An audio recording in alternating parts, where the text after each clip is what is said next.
What up, bros? Welcome to another Brograph Brocast. I am Dave. I'm Matt. And I'm David. And Brograph is a supplement to our site, Brograph.com, which is a motion graphics tutorial site with tutorials, plugins, podcasts, and other MoGraph stuff.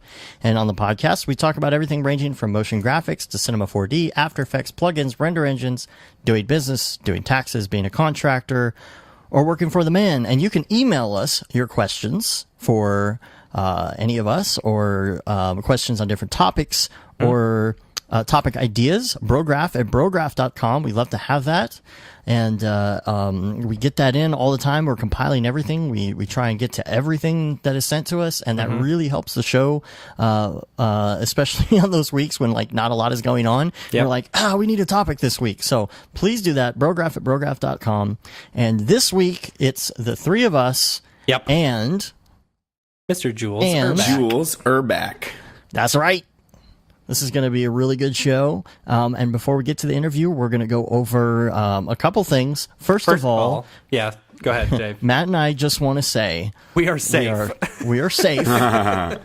We did not get hit by the hurricane. Yeah. We're really, really thanks for all the concerned tweets and the emails and everything. But we are 400 miles away from there. Texas is huge. Yeah. We got some sprinkles. And David knows. He drove through it. I drove through a small part of it, just the panhandle. But even that was big. Yep. Here's the thing about Texas is that I used to drive to Nashville all the time, right? And it would take me, 12 hours or something, to get there.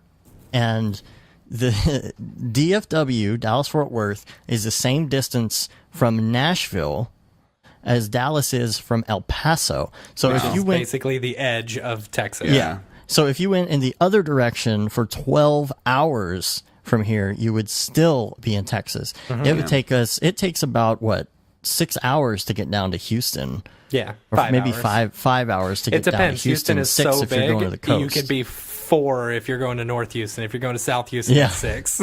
Wow. So it's very, very far away from where we're at. We do get a little of the blowback. We get the rain bands coming, but it's actually nice. The weather, the temperature here has dropped. It's actually hurricane. So thanks, nice Houston, hurricane. for taking one for the team for us. Oh man, that's terrible. I know, I'm going to hell. Yeah, but not for that joke. Yeah, you're already going to hell. There's much worse stuff that I've done. So we were just going to go over a couple things real quick, and then we're going to get straight to the interview, and we're going to be out of here. Yep. First of all, last night we went and watched the fight at Bart and Damer's house. Yep. Oh, nice. From Already Been Chewed. That was fun. That was fun. I don't know, David, did you watch the fight? No, I don't care about that stuff. Sorry. See, I don't either, but it was just like, hey, we're going to hang out. And with we were Octane watching the people. fight, and I'm literally on the edge of my seat, and I was telling them, I said, this is the most excited for a sport I've never watched in my life. Right? That's awesome. I'm still just recovering from my 4 days of driving across the country. Yeah, dude. Yeah, but it's all over now. Thank goodness. My house is up for sale, and Yeah, boy. Yeah, boy. Watching your schmoopy adventures. Schmoopy adventures. Yeah, Facebook. I went to the meteor crater, which was awesome. Did you hit up Buc-ee's? Is it Meteor? No. Yeah, did you go to Buc-ee's? Sorry. Was that? That's all right. You've been to Buc-ee's. We've taken you to Buc-ee's. Yeah. I like those, like the honey. The beaver nuggets? Yeah, the beaver nuggets. Those things are addictive AF. Yeah, dude. So no, I don't know. We just went to Waffle House a bunch, and then gross. McDonald's. Yeah. So well, no wonder you're feel sick. terrible. Yeah, exactly. I feel terrible right now. We're just wanting salad now, 24/7. Yeah, but I saw the Grand Canyon too, which I'd never seen before, and that was insane. Like, I mean, like you see like, oh, Grand Canyon, so cool. Like, but actually going there, it's vast and like almost intimidating. Even though there's handrails there, you get like major vertigo because it's like a mile down, like 5,000 feet. It's like holy crap! Like I've never seen something so awe-inspiring and vast. It's so big that the environment itself kind of almost compresses it in a way where you look at it and it looks almost like a matte painting. Yeah, it looks fake. Well, but interestingly, that Octane fog, yo. I know. Yeah. Well, I went in the morning though, and there was a lot of fog, so it looked more real, I think, than maybe it would have. Like on a clear day, because you can see everything, I think it looks like surreal. But like when I went there was so much fog in the morning and all these God rays coming in that it looked like legit real and massive. Yeah. Well, we're glad you're safe and sound now at your new digs. Thanks. Yeah. Matt and I have a little bit more work of our crazy month to go, and we're going to end it with DFWC4D. Booyah. So if you're in the Dallas-Fort Worth area, you got 3 days. Maybe we got some people coming up from the hurricane that aren't going to go back down to Houston for a while. I know, right? Come, go to the event. Go to dfwc4d.com and register. We've got over 125 signups so far. We're going to have Matthias from Max on there. We're going to have Brian Beam's going to be there, and we are going to be hanging out. A really great time. Yeah, it's going to be a lot of fun. We've got, let's see, let's hit up our awesome sponsors. We've got us. We've got iDesign.com giving away some plugins. We've got Grayscale Gorilla giving away their HDRI Link suite. And I believe that includes the new Metals pack. I'm not 100% sure. But if you haven't bought the Metals pack yet, it's pretty killer. We bought it this week, and I have used it a whole bunch. It produces some very pretty reflections. Who else do we got, Dave? We've got Fox and Hound, the place where we're actually holding it. They're going to offer some stuff. We have Pixel Plow giving away some rendering credits. And did I miss anyone else other than Otoy? ORC. Yeah. So they are going to be giving away some orc credits. So we're super pumped about this. So come hang out. We've ordered a bunch of t-shirts, so we're going to be giving some of those away too. Yeah. And then, And we'll give away some of our plugins as well. Yeah, of course. Are there going to be any more Render Wars t-shirts? I need to make the logo smaller. Do it. I need to make the logo who cares? smaller, It already and then I'll looks just good. print off a whole bunch of them. All right. I love that you were wearing that shirt during your SIGGRAPH talk. Yeah, totally. Yeah. It's my favorite shirt. So we're wrapping up all of this stuff, and then we're gonna have a week there, and then we're all going off to Half Res, so that's gonna be fun. Yeah. Yes. I still haven't bought my Half Res. I can't even tell you. You haven't bought your plane ticket? No, I need to. Dude, you need to do that today. I'm really short on cash right now because of the move. I invested another $6,000 into my house. I don't know. You're gonna be paying out the out the bee hole. Out the bee hole at the last second for that. I know. I need to buy them. I'm super pumped. If you guys are getting in early, like that Tuesday, we get in that Tuesday, and we know a bunch of other people are coming in Tuesday. If you're gonna be there Tuesday, hit us up on Twitter or send us a DM or something, because we want to hang out. Yeah, Raid Zero is gonna be there. Raid Zero is gonna be there. I already gave him my phone number. Sage is gonna be there. Sage is gonna be there. I may talk to like EJ or them and see if there's like a bar that we can hit up and just like crash it with a whole bunch of us. And we got an Airbnb, so and I'm if hoping it doesn't get that too crazy, then I'm hoping there'll be the usual Chris Schmidt after party. Oh gosh, I hope so. I'm pretty sure he said it was going to be an annual thing now. And then his brothers have been warned. His brothers have been warned. Good. So we're finishing all this stuff up. That's good. I'm telling you, after this month, I have been on Windows 98% of this month. Yep. It's been really weird because but it's awesome, right? Been home a lot. I've been actually during the week when I've been working, I've been actually at like a long-term stay hotel, and so I brought a bunch of my stuff. So I have my like ultra wide monitor and my clickety clack. I still haven't taken my monitor out of the box. Gosh, dude, it's freaking epic. I love doing like the Windows thing where you slide one thing to the right and it doesn't half the screen. It says, what do you want to the left? And I'm working like two things at once. And then I put Netflix on the laptop screen, and like, it's great. It's so great. You don't need to have multiple monitors anymore. It's ridiculous. Yep. And I'm really it's crazy how fast you get used to the Windows shortcuts. Like retraining your fingers and stuff to hit the different keys, you know, the Control and the Alt, you know. But yeah, dude, my pinky's beefy now. Yeah, the pinky, and then using the thumb more. I don't know. It's and then you go back to the Mac, and then you're finding yourself doing it. And it's so quick. I've been doing this for years, and I'm already retrained. The only thing I don't do, I don't touch the Alt on the other side of the keyboard. You don't want to mess with the Alt right. Oh yeah, I don't do that. Oh, I see what you did there. Ding. All right. But other than that, I really enjoy the Windows keyboard. So some things that came up this week, I just thought I'd mention. I was doing some pretty crazy 3D motion tracking. And it's interesting to see the results that you get with when you don't know your focal length and you tell it to guess the focal length. You know, I was tracking some footage that looked like it was a fairly compressed shot, like it was a very long lens, as far as the footage was concerned. And when it came out, so I first started working in Cinema 4D. I gotta say, unfortunately, I couldn't get it to track right in Cinema 4D. Had to move back to PFX. But it was, you know, this is a very complex shot. You know, and this one particular just had a lot of snow in it, and it was like, you're pretty screwed. Yeah. You know, so should have run some green tennis balls down. Right. Well, it's stock footage, you know, so you have to work with what you got. And that's the thing. When you're working with what you got, there's a lot of variables that you can't put into PFX. You know, you have no sensor information, no lens information, no measurements. You got nothing. So you just say, oh, unknown focal length, and just let it go.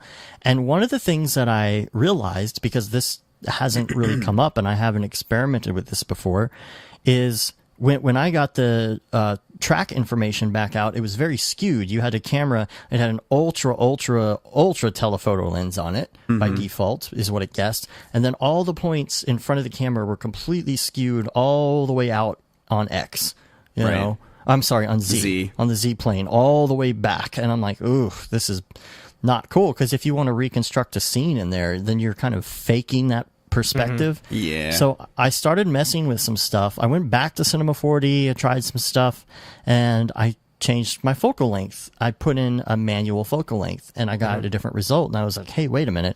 So I went back to my track that was already set in PFX, and I went in and I said, you know what, make this a 36, you know, a 36x lens, you know, or I'm sorry, 36 millimeter. Yeah. Yeah. And instead of having those points all skewed all the way down, I got the points across in front of the camera the way it really should have been. You know, nice and lined up, and everything kind of lined up. So it was an interesting kind of just accidental Sometimes thing. I find that it'll totally screw up though when I do that. Like if I, you know, manually enter in the focal length, sometimes it'll make the error go out of control. Did it still run the solve okay and like figure everything out? Okay, cool. You know, I think it's one of those things where it's just scene dependent, but you know, it went from being this crazy, awful skewed scene to like you could see perfect lines exactly where everything was going horizontally across the screen, and I'm like, no, this is how it's supposed to be. Right. So very interesting. And the other thing that came up had to do with subframes. When I took that information and I brought it back into Cinema 4D, everything was checked for the FBX when I brought it back in, including the, what is it called? Something animation, perfect. There's a checkbox for it. I don't remember what it is, but basically what ended up happening is subframes came in.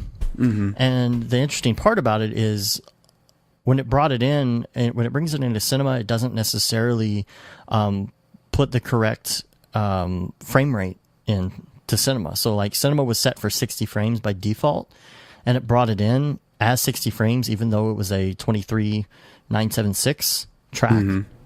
And so when I brought it in, I was like, oh crap, I need to change this information. And when I changed it in Cinema, it takes all the frames that I have, and it kind of like stretches them and recompresses them. right? So what happened when those subframes came in is it started interpreting subframes in between, and it became an awful mess. So weird. I've never seen that happen.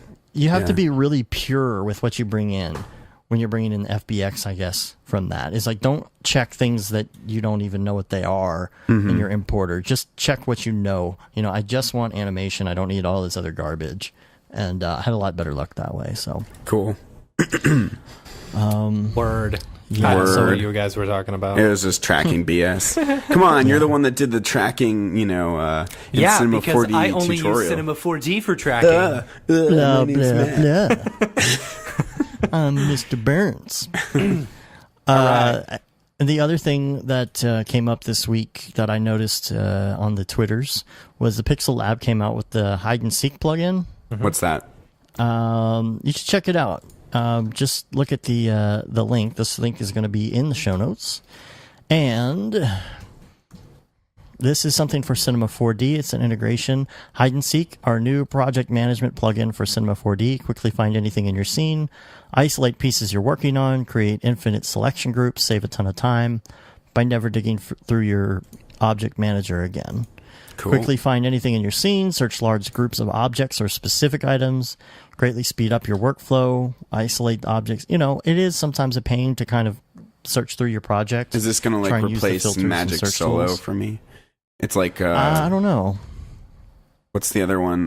What's that other command? Like find selected or search selected? You know the yeah, whatever that's called. But there's a YouTube video it shows, and I think it's nice because Neat. It's not exactly I'm watching easy. it right now. So like you type in what you're searching for, and you can like solo all those items.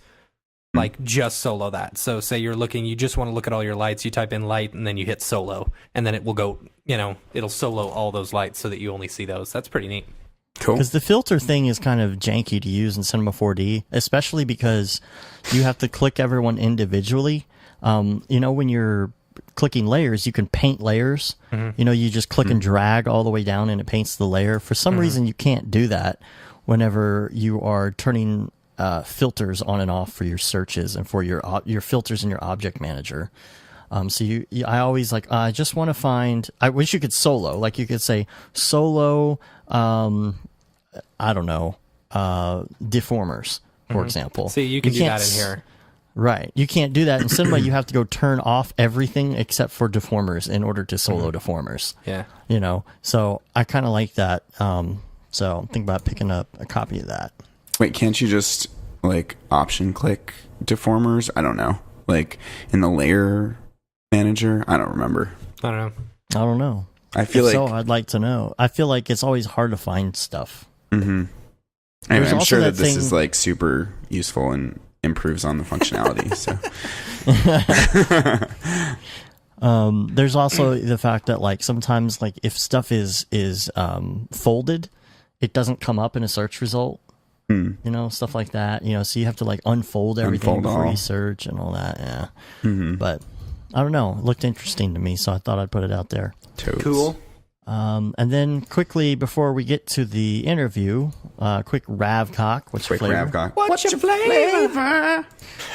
I don't even know where that came from. You made it up. I know. It came from your wife. Yeah.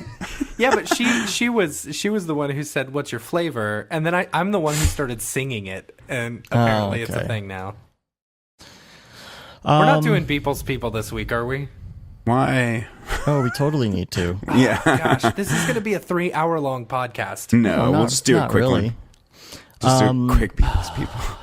So for Ravcock, what's your flavor? We've got first of all, the new build of Octane is out, 3.07. With very exciting exclusions. Yes, it adds the light exclusions. Basically, you can tell it to not be seen in specular, not to be seen in diffuse, or not cast shadows, which is pretty killer. That's kind of a feature that we've been asking for a while. So I'm super excited to see that one be implemented. It's not full light linking yet, but it's getting close. You can, one light the attributes of that light will be changed for the whole scene versus targeting specific objects. But still really, really cool. Yeah, I mean, so if you want to add like some fill lights without having to, actually affect the shadows or something, you can do that now, which is pretty cool. Of course, you can always do that as well with the technique that I showed in my SIGGRAPH talk by just putting a color in as your HDRI, and that can just be a general fill light for the whole scene. Yeah, but if you only want to fill one tiny little area, that's what I'm saying. I getcha. Oh, yeah, that makes sense. Cool. Straight up. Genius. I was having a lot of problems with crashes this week too, and I just can't quite figure it. I think a lot of it has to do with Windows, obviously, or honestly. Windows feels You're just a lot not more used to an operating system being so up to date. It's so up to date. I don't know. I have a lot of. I feel like all over my face all the time. Cinema 4D just hangs a lot in Windows. It doesn't do that on the Mac, and I feel like if you leave Cinema 4D running all night on your Windows machine and you come back to it in the morning, it's frozen. And I don't feel like it's a cinema thing because it's solid all day. I think it's probably just that version of Windows, like because that doesn't happen to me. I want to say that used to happen to me, on one of my other computers that I worked on. But I had a lot of fog volume crashes going on this week too. Like I was moving some really minor fog things around, and it was just constantly crashing. And there's no way to know Redshift in Octane. I just couldn't figure out. Is this the computer? Is it the video card? Is it a VRAM thing? I mean, these are multiple Titans. So I was like, I don't think it's VRAM. I mean, it was very minor, but I don't know. Windows still, I'm like, maybe not crash quite as much. That would be nice. And of course, the big news, Chaos Group bought Corona. What? Yeah. It's crazy. Like when I saw this, I was amazed. Like, so basically, Corona's been used for a lot of like visualization type stuff. And, me and Chad Ashley were chatting about this on Twitter the other day. It's like, Corona was taking a big chunk of Chaos Group's, visualization, people. So Chaos Group was just like, whatever, let's just buy them out and implement all that stuff into ours. So that's, I think that's pretty big, and that's really cool for I mean, Corona is kind of like I don't know, it's pretty big as in terms of visualization stuff, but like I've always kind of thought it as like a little render engine, like an up-and-coming render engine, and that's pretty cool for a big company like Chaos Group to, buy out something like that. So, exciting. Exciting. I have a small Ravcock thing. Ooh, sure. What's your flavor? What's my flavor? What's your small Ravcock? Oh my God. So I was about like a week and a half ago, I was teaching a class. It was like a full-on 3D class to all these kids doing VFX and 3D and stuff, and we actually had them like modeling and sculpting stuff in the Oculus, and then bringing those into Element 3D and Cinema 4D. But one of the kids just decided to do a full-on like just 3D project like himself, just straight up, and he was like making this robot, and he decided to use like an oil tank primitive in front of like the lens for his robot, and then so he actually like taught me something about Octane, right? So so we had like glass in front of the lens, right? And when we went to the point of view, it like totally distorted the lens. I'm like, why is there all this distortion in front of, why is it causing all this distortion in the camera? So it's actually because, we were like looking through this glass, and like, it created all of these like vignette blurs and interesting, like, it just gets back to like Octane being this physically based simulation. Right. And so it was super interesting. I was like, oh my God, dude, I'm tripping out. Like, cause I didn't expect to see like, any of, these weird artifacts or anything, but yeah.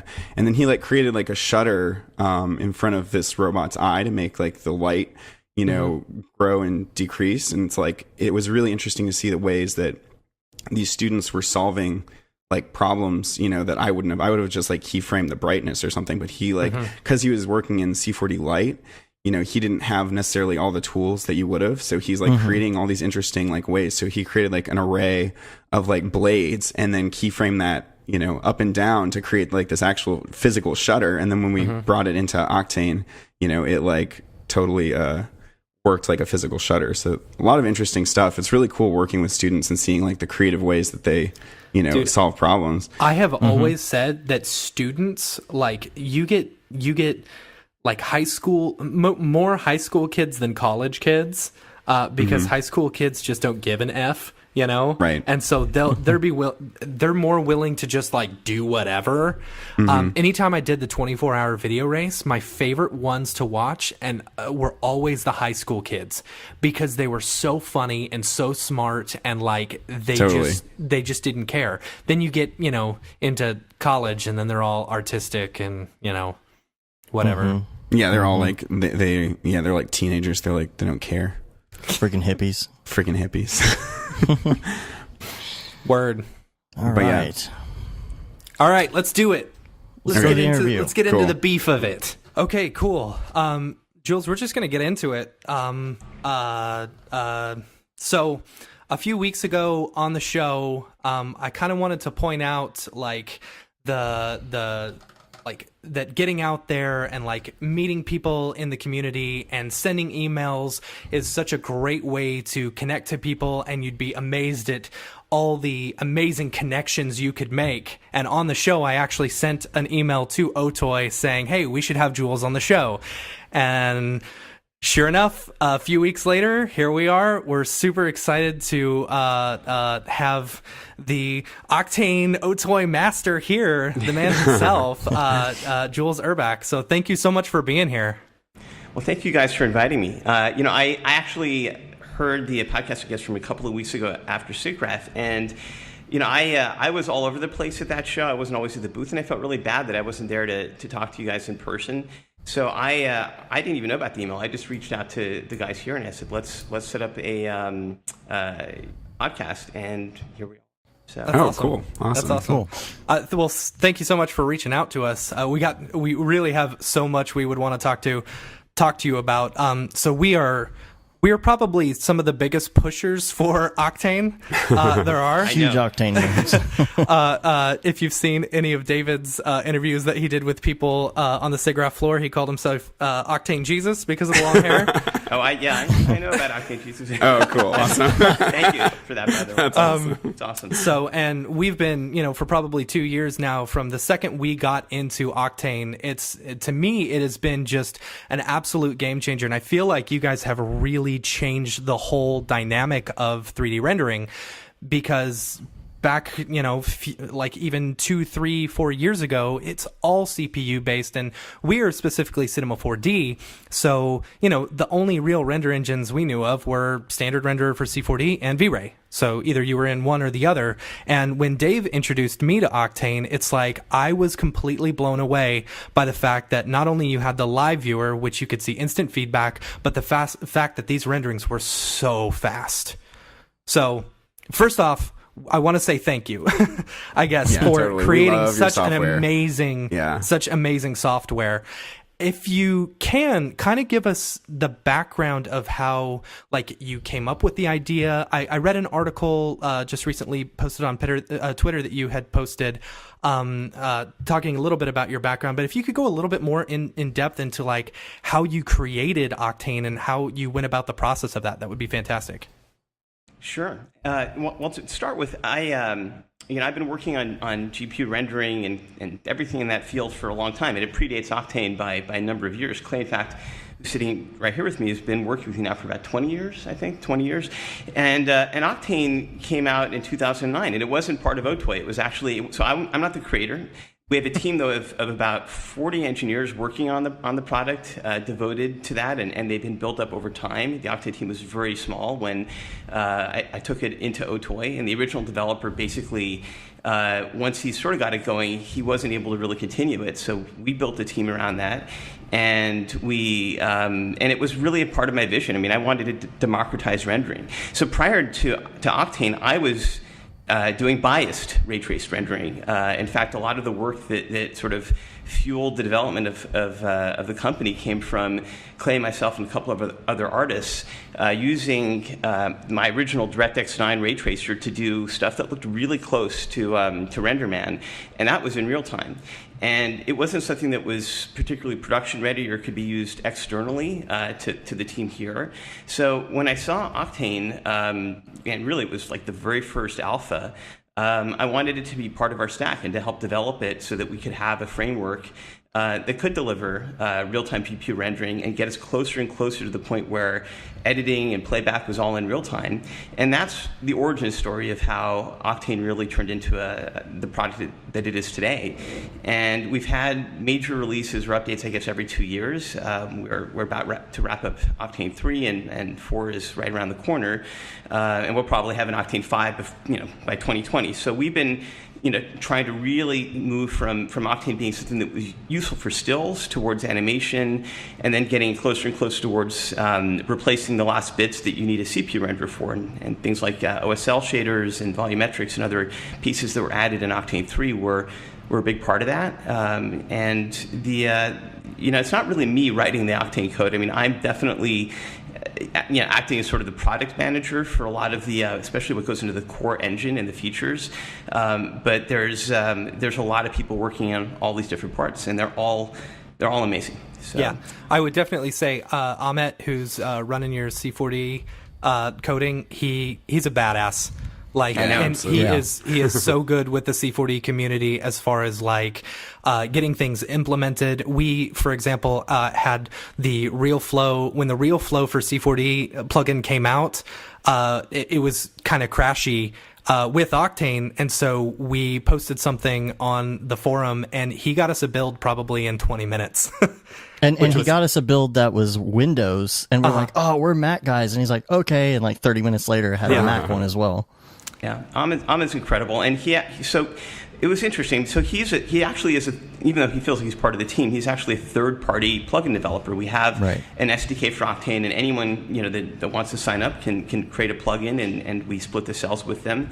But what's interesting is we initially were going to do the Cinema 40 in-house. Marcus, who's one of our lead developers on Octane, used to work at Maxon, and we decided not to do that. And what's interesting is that Marcus and Amit talk all the time, so there's a huge amount of input and back and forth that goes into features related to C40, probably more so than any other integration that we do. And but it really has been our best integration, I think, today. Yeah, I was interested in so what are your sales like in terms of the plugins? Do you sell a lot more C4D plugins? Because from our standpoint, it seems to be the best developed of all the plugins, and people in Macs and other softwares are kind of jealous of some of the features that we get. Scatter seems to be. Is it true that it's more exclusive to C4D, like Octane Scatter, for instance?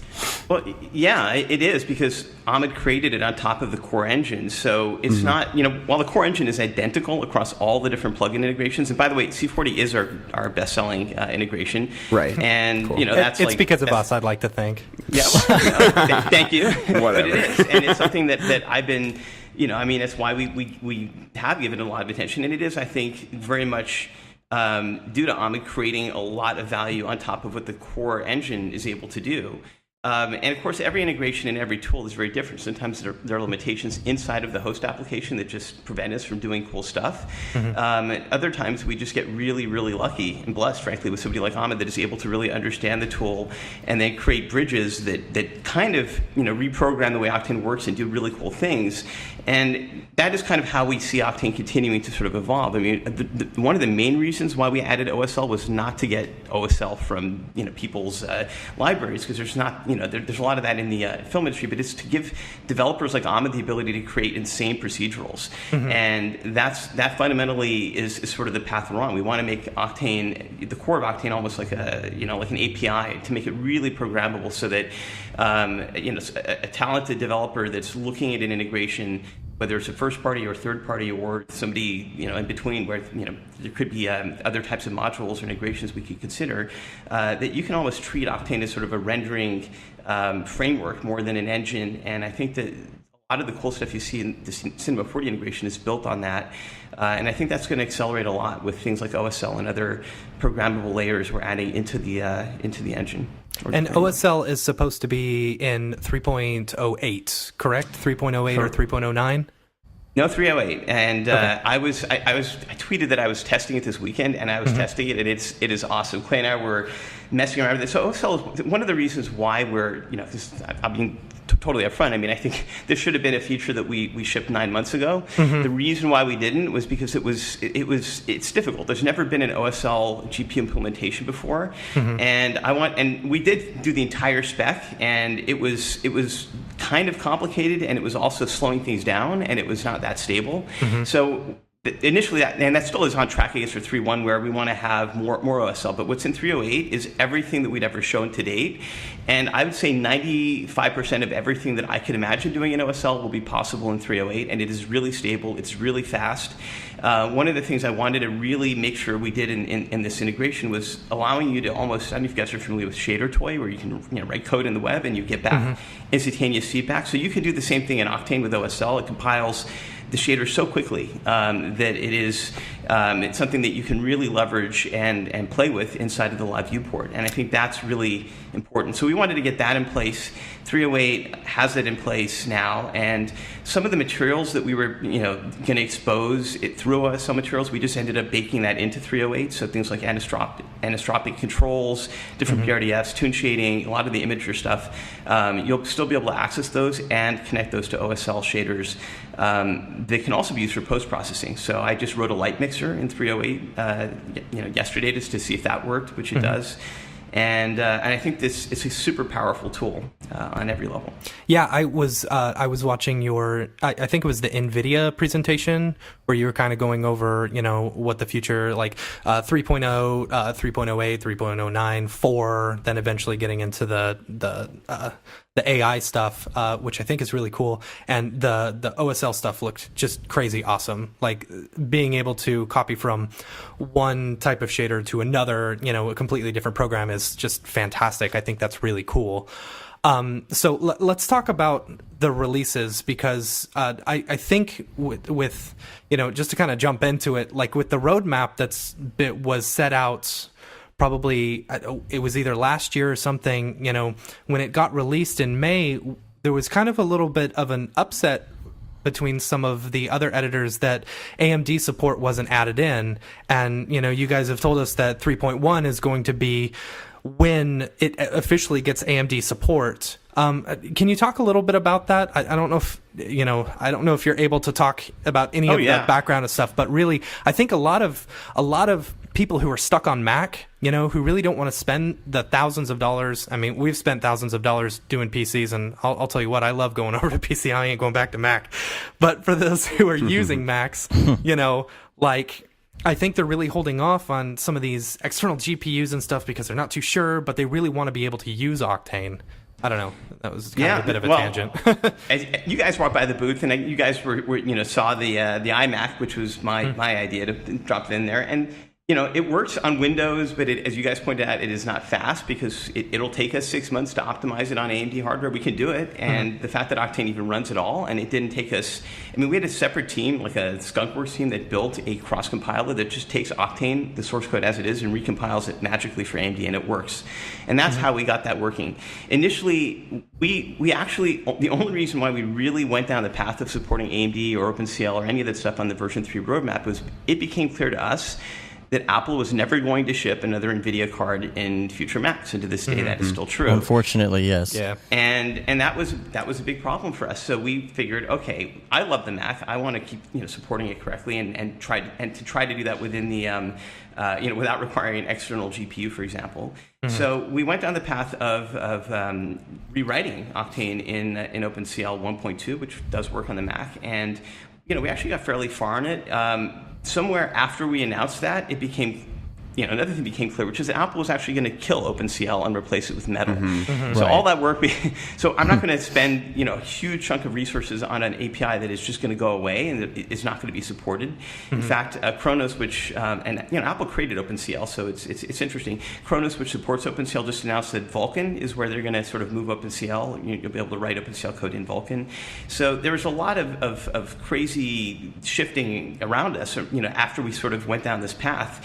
And that's why we decided, okay, I committed to getting Mac support, AMD support, and we're going to make it happen by somehow. And that's where we spent those 9 weeks building that cross compiler, and we actually did get Octane running on AMD, and what you guys saw at SIGGRAPH, I think, was 306 or 307. So we could keep doing that. The problem is I don't want to promise people that that's going to be as fast as what we get on NVIDIA without the caveat that there's going to be months of work, months of testing. Of course. And we have another problem, which is this only works after a year of AMD working with us on the drivers, so we can actually get Windows drivers to actually be stable enough for this to work.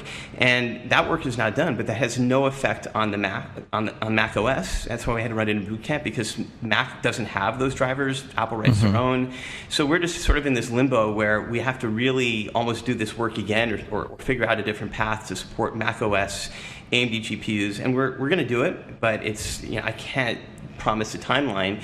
So we had a couple of options that we're concurrently exploring to make this happen in other ways. One of them is to do a CPU backend for Octane, which is also working. It's just, again, it's not that fast, but it was one of the things that we were able to validate could work, and that would just run on CPUs on any Linux, Mac, or Windows, and it just wouldn't require an NVIDIA or AMD GPU. And I think we're going to go and I think we definitely will go and do that work. I'm just not sure where that falls into our immediate roadmap.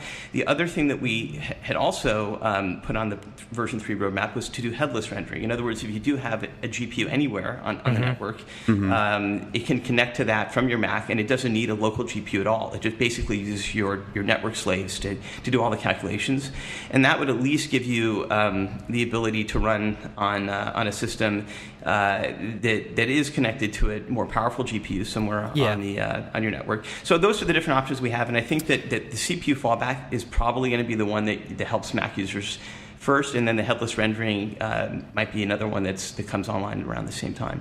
Yeah, and I could see my biggest thing when I was a Mac user, and I had it was a cheese grater Mac, and we called it a monster Mac. It was basically, we threw two 980 Ti's inside of a cheese grater Mac with running on an external power supply.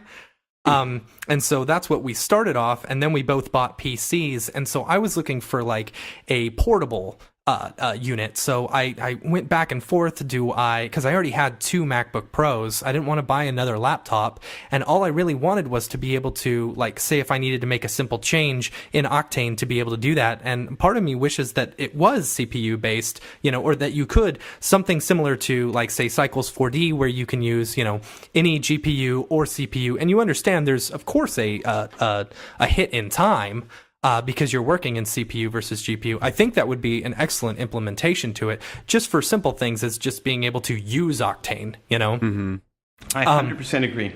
So, because in my opinion, it's all about getting the software out there. Yes, it's amazing, and like being able to show what can be done with it, if you've got the right specs. Like, for example, I know Arnold would run super fast if I had like an 18-core computer, versus my 4-core.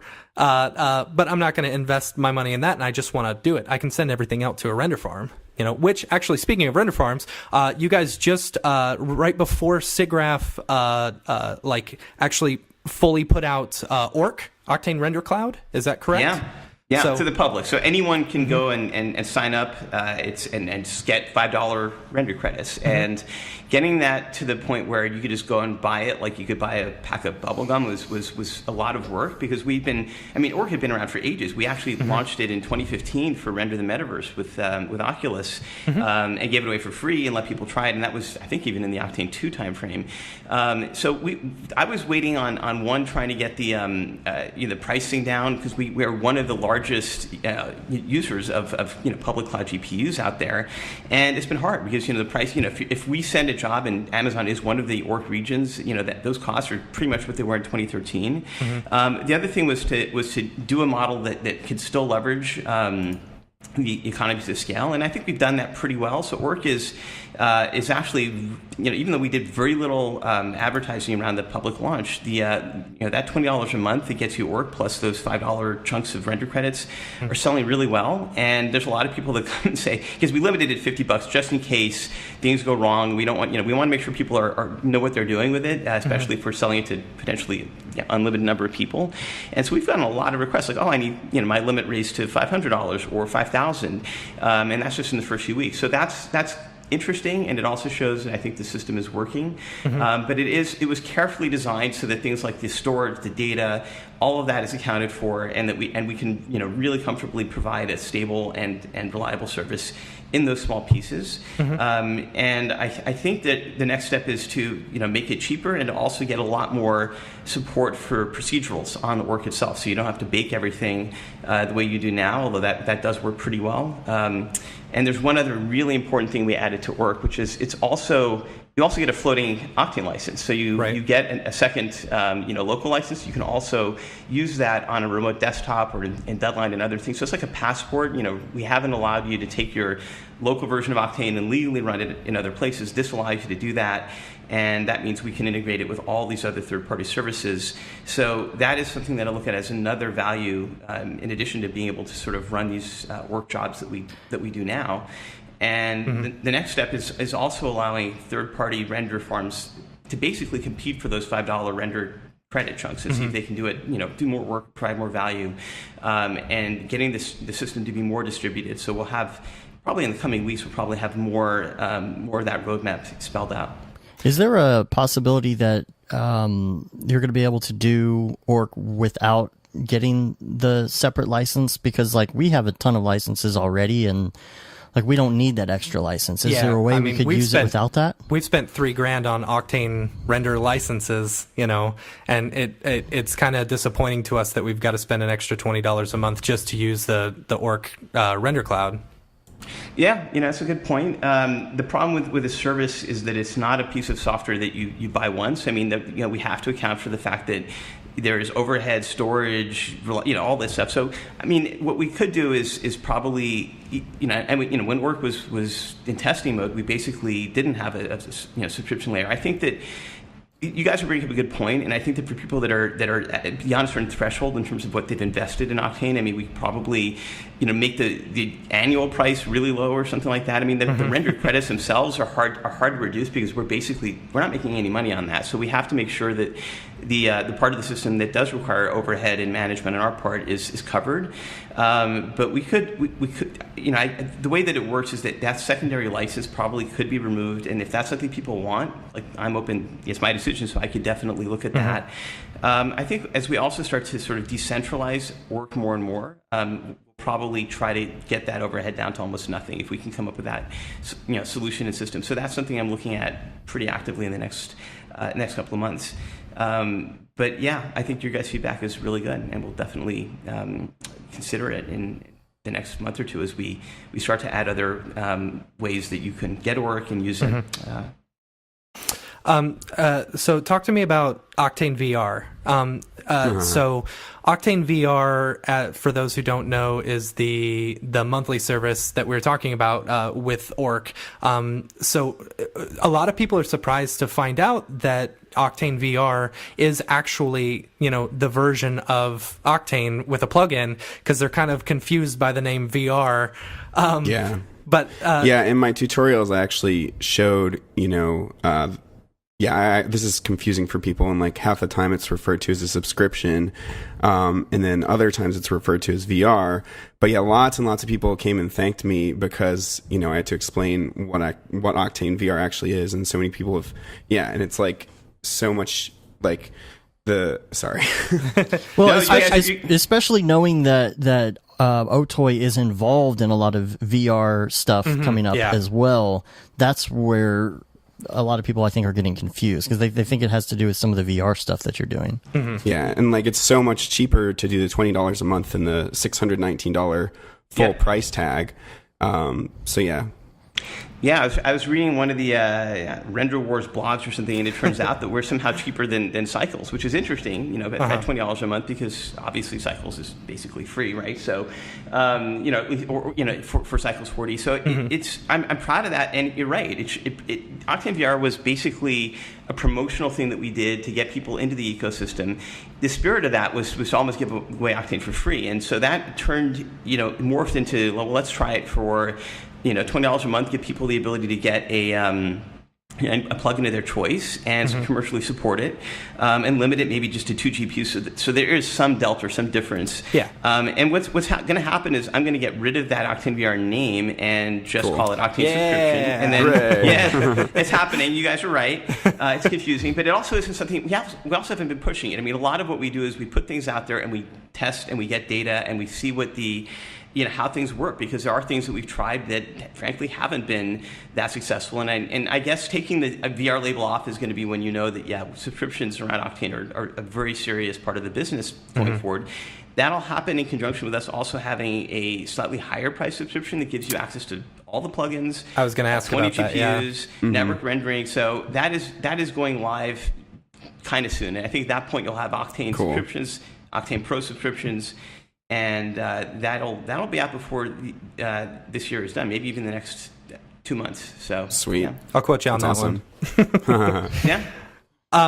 So as far as timeline for 3.1, is there a time that we should expect? Because in the initial roadmap, it said by the end of summer, and the end of summer hit like 4 days ago. And we understand delays. We understand things take time. But I know that a lot of people who are actually like on Facebook, the Facebook group and all that stuff, they're always asking, even if something does come out that says when it's coming out, they're still asking. Yeah. Well, I mean, I think that given how long it took us to figure out OSL and AMD, I think that I just gave up on trying to put dates on things. So I wanted to just be like, these are the steps. We're at 308 now, and then there's going to be 309 and then 310. So if we, and I'm pushing to get these releases out very, very, very quickly. So I think 310 or 3.1, if you want to call it that, is going to be out before the end of this year. And I think that the people's confidence in that is going to come from getting 308 in around a month, and then 309 shortly after. So it's on us to sort of make sure that people have more frequent releases, and that was a mistake that I made, waiting for these larger chunks. And not putting out enough value in month to month. So I think that's something I'm never repeating again. And I think it'll also be way more valuable for people to get sort of into the cadence of, okay, these are regular updates. They're not 3 months apart. They're not a year apart. And I think once we get on track to sort of get back into a 4 to 6 week release cycle of features that are really useful forevermore, I think then it's going to be a lot easier to talk about what our roadmap is. And I almost feel like after 308, we have one more, we have really only two major things that are on the plate for the 3X release cycle, and that is, to add more OSL. It may very well be that all the OSL that people ever will need, and that we even, that you may ever use, might be in the next release in 308. So there is no need to wait for 3.1 if all the OSL you want to use is in the stuff we have coming basically a month down the line. So we moved OSL up a little bit. It was initially only going to be in 3.1.0. The other thing that's we're going to try to put out in after 308 and before 310, which I guess means it's scheduled for 309, is this AI denoiser, which I think is super interesting. Yeah, that's super cool. I have a whole other set of images and updates that I've been meaning to post to the Facebook group, which I'll show. It's the first test that we did without having the AI denoiser running on the scene that it was trained on. So these are completely new scenes, and it did really well. So it's definitely showing a lot of promise, and I want to get it out there sooner than later so people can give us feedback. We can see what the corner cases are. So I think that is also something that will be out before 3.1.0. So I think 3.09 is the likely place where that will drop. And the AI actually learns about that noise too. Is that right? Like, so the more AI noise reduction is done, the more it learns how to make them look better. Yeah, we can. There's two parts to it. There's the training part, and then there's the actual. Once it's trained, it is used to denoise scenes. So we're starting, in a simple sense, by looking at tons and tons of different Octane scenes and running them through the system. Even OR can be used for that to great effect. And I think what we're going to do is we're going to let people upload ORBXs to ORC, and we're going to, at our expense, we'll basically allow them to sort of submit scenes that can be used to train the system. I think we want to sort of put out what we have in its current form, see how well it does in a general sense, because I think the training can be long and arduous and is a little more complicated. The way that I think NVIDIA is doing their denoiser originally for iRay and now for optics is similar, where they pre-trained it and when they put it out, it's not going to be something you need to retrain. It'll just work, in a general sense. So it's not something that's going to be a one feature release and then we're done with it. There's going to be a lot of evolution in that system, and I think at some point we will want to put out the training piece inside of Octane itself, so that it can actually learn from other parts or previous chunks of the render. But it actually works surprisingly well as a general purpose denoiser, and I think we'll start with that, and we'll see where it's failing first, and then we'll let users submit scenes where it is failing, so we can train it better, and then ultimately make that part of the of the core engine itself. Very cool. So in the past, you mentioned the Facebook group and posting some stuff, and like you're one of the few CEOs that I know of that actually like post their stuff. Like you're very active both on Twitter and Facebook. I've seen you hitting that love button a bunch on the Octane Facebook group. And totally. Yeah, well, I was always following what people wrote, and I think around a year or so ago, I decided to start answering questions, and I was a little concerned because I didn't want to commit. I think being participating in the group was a commitment, and I either am going to do it full stop, this is how I work, or not, and I'm committed to. Anyone's questions, I let people like message me over Messenger directly, and I think it's been great. I've learned a lot from that, and I love participating with the community directly. I think I'm probably atypical in terms of other CEOs. Like I live in the office, I live and breathe this company. It's everything to me. So and users are everything to the company. So therefore, it's like we're all in this together, and I'm really happy that. I took the plunge and started to really talk to users in the Facebook group on Twitter, and it's been great. It's been really, really helpful. That's the thing that is just really amazing and really helps so many companies thrive. You look at Maxon, for example, and they just completely embrace everybody, and they know that in doing so, that's what's going to sell. I think that's why Cinema 4D has become so popular. Is its user base. It's user base. It's the same with Octane and Cinema 4D. Like, we use Cinema 4D, so we're trying to push other people to start using Cinema 4D. Same with Octane. We love Octane, so we've been starting to push people to use Octane as much as they can. And it's really exciting when you can almost, convert someone to Octaneism or Cinema 4Dism. You have been converted by the Octane Jesus. Yeah. Yeah, so we wouldn't be here if it weren't for you guys and others like you pushing the software. Like, we don't have a huge marketing effort around Octane. You go to the site, you download it, you buy it. So it's been word of mouth, especially I think in the Cinema 4D side. And I'm incredibly grateful for that. And it also, I love the community. I love being part of that. There's a part of me that takes off the business hat and just wants to deliver and democratize everything that Octane and just instantaneous magical rendering represents. I just want to see that happen, even apart from our work. But contributing to that process through Octane has been incredible. I love it, and I really love seeing people using the tool and building wonderful portfolios, jobs, work, everything around it, and evangelizing it. It's awesome. So let me ask. Go ahead, David. I was just going to say, you guys have weirdly become the biggest renderer for the mom and pop shops out there. Absolutely. But my issue is that I haven't seen you guys as a company totally embracing that.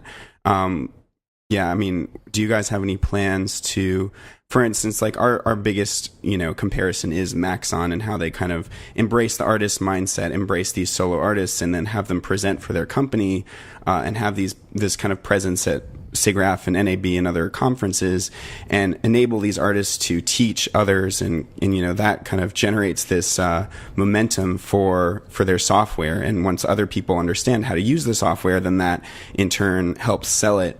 Do you guys have any plans to kind of develop this community yourself? Because from what I've seen so far, it's got an amazing community because of the community, because it's not us. Yeah, I agree. Yeah, that's kind of how I feel. Yeah.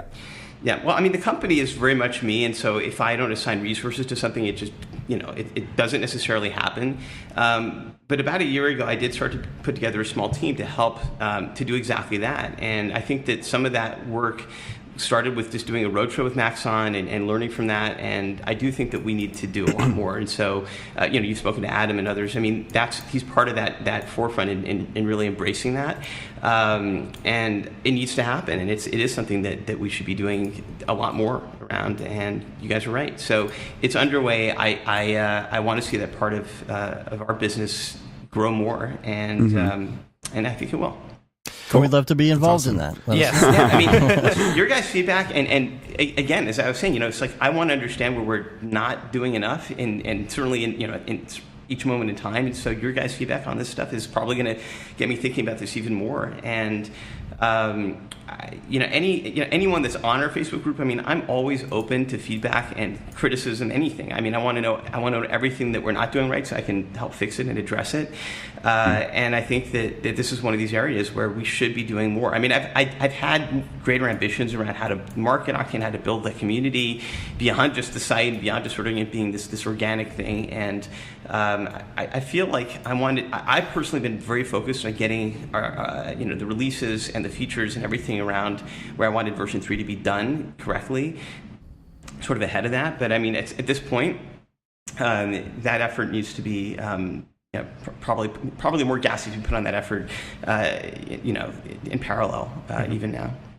So, see, a good example would be like, I'll just bring it up, environment and fog stuff. Yeah. Like we really, really, really want a little more control and stuff over that. Like right now, just to be honest, like doing environmental stuff, trying to do fog volumes for like volumetric lighting and or not volumetric lighting, but to just be able to put an environment in and maybe not have so much noise. I think that's what honestly right now we're doing with Redshift. It's really funny actually, because some of the projects we're working on, we'll do everything in Octane, but then if we want like a fog layer, we'll go into Redshift and do that separate.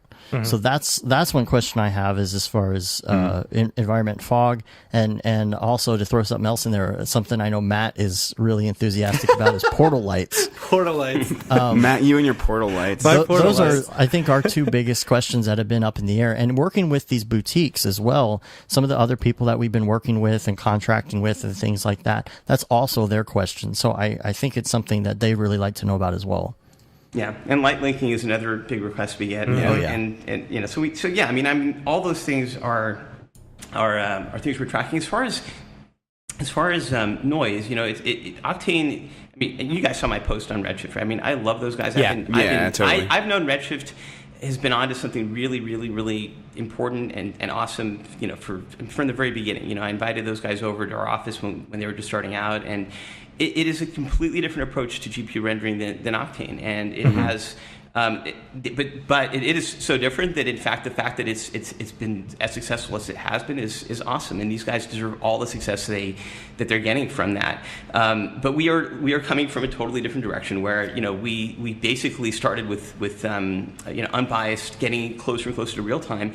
But there are cases where that approach just because of its nature gives you a lot more noise, and it is a problem that actually is much more solvable than some people may realize, but we just haven't gotten to that yet. I mean, I think the AI denoiser is one thing that can help, but there's a lot of stuff that we could be doing around just sampling that could make that noise clear 3 or 4 times faster without any special AI magic or anything else. So that is something that we have working in Brigade. That we're remember Octane 4, our whole, there's only one feature. Just take everything from Brigade that's been in this sandbox and put it into a version 4 release. So Brigade has that, and it's able to do light sampling way faster and cleaner. And I think that will make a huge difference. The other thing that will also just immediately be fixed with a 4.0 release will be just there won't be any load times. There won't be any scene compilation times, which I know is something that has been an issue. Yeah, I mean, so we basically. Yeah, and I was in New Zealand with the team 2 weeks ago, just testing Brigade and a sort of interim build, and it's basically goes to nothing and changes at the scene, which now can also sort of cause things to stall. Also are basically nothing. So that is a really important workflow improvement, the improved light sampling. I think that'll be coming along with that. It's going to make a big difference. And I think that if we wanted to start adding more and more biased features into Octane, I think we can also start to do that once we're past 3.1. Part of that involves, we already have things in Octane that are kind of a little biased to begin with, right? We have adaptive sampling, which looks at what you're doing and basically then with 3.07, you just introduced the ability to not cast shadows and not be seen in specular, which I thought was awesome. It was something we've been asking for forever, but we understand as far as the unbiased nature of everything, that kind of does create a biased render engine. Yeah, but I think that it's fine. I truly think unbiased is more about not pre-computing versus playing tricks with the render, and also obviously following the laws of physics, no matter how you bend those around. But I do think that adaptive sampling in the kernel itself is one of these areas where we're actually we're not just changing the shaders the way that ray tracing works, where we're actually sort of looking at the scene and we're messing around with it. Heck, even the hot pixel stuff is biased, right? So it's erasing things. And yeah, denoiser is biased. There's more bias that could be added, but I've always wanted to start looking at that more carefully once OSL and other pieces were done, because even some of the bias tricks that you could do or you could add to Octane could probably be programmed through a shader system that gives developers, ourselves, and even artists a lot of the kind of controls that would start to tweak how things work. One of the users, I think, on the forums was asking, if I have an OSL shader, can I do a lookup into an environment map and make that the reflection? Sure. That's you have these kinds of crazy things you could start, where you can start to break Octane. But rather than making that, part of the node system, it's easier to give people the ability to have textures and shaders that start to introduce those pieces. But light sampling is an area where we could, one of the things I'm thinking of is, well, why not just use PMC to bake caustics and throw that back into the sort of into an irradiance OSL input, and that kind of stuff could really start to change the kinds of workflows you could do with Octane. But to me, that work really needs to happen once all the stuff in the unbiased workflows we have it now is cleanly implemented and usable in I think with 3.08. With OSL, I didn't want to add those pieces without OSL working as well as it does now, and I think now that we have that imminent, there's a lot more that we could be doing on the bias front if you just want to start going down that path, and there's no reason not to. Like, we want to offer the whole spectrum of possibilities to artists. And so, what about the portal light stuff? Yeah, because I think architectural people who do architectural animations are really they really want like more control over that, like interior stuff. Yeah, see, when I did a lot of interior renderings for a company for a while, that was my job, and portal lights portal materials never seemed to work the same as like portal lights did in, like, say, V-Ray or Arnold or something like that. Is there any chance I can get materials, some nice portal materials? Well, hook me up with some fine portal materials, Jules. So the improved light sampling I was talking about that's in Brigade would absolutely solve the problem with interior lights in a really efficient way. So I think that is our first and most important next step in addressing that. The portal materials are there, obviously, and they don't necessarily work if you have an interior light. So I think that we'll, once we have that, because we have a code that needs to be in Octane that can really, really, really change the way that light sampling works in a dramatic way that almost is just incomparable to what we currently have, where sometimes you can just run Octane for 20,000 samples and there's still a little bit of noise. And while of course we can probably remove that with denoising or even adaptive sampling to some degree, it would be awesome to get rid of all that in a few hundred samples right off the bat before we go to any other approaches. So I think we're going to get that in place, and then I think at that point we can look at sort of portal lights and other ways of sort of messing around with flux. But it is definitely not off of our radar or our roadmap. So while we're on that though, so explain and correct me if I'm wrong, but you're saying Octane 4 would be based on Brigade, so it's basically kind of a complete redesign real time than 3.1. Is that right?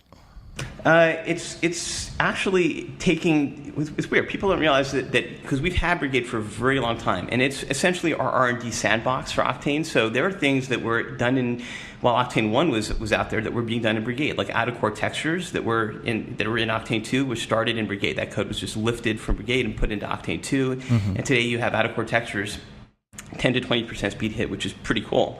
And same thing with a lot of other features that are in Octane. So I'd say about 70% of Brigade's already in Octane 3. OSL came out of the work that was done for Brigade.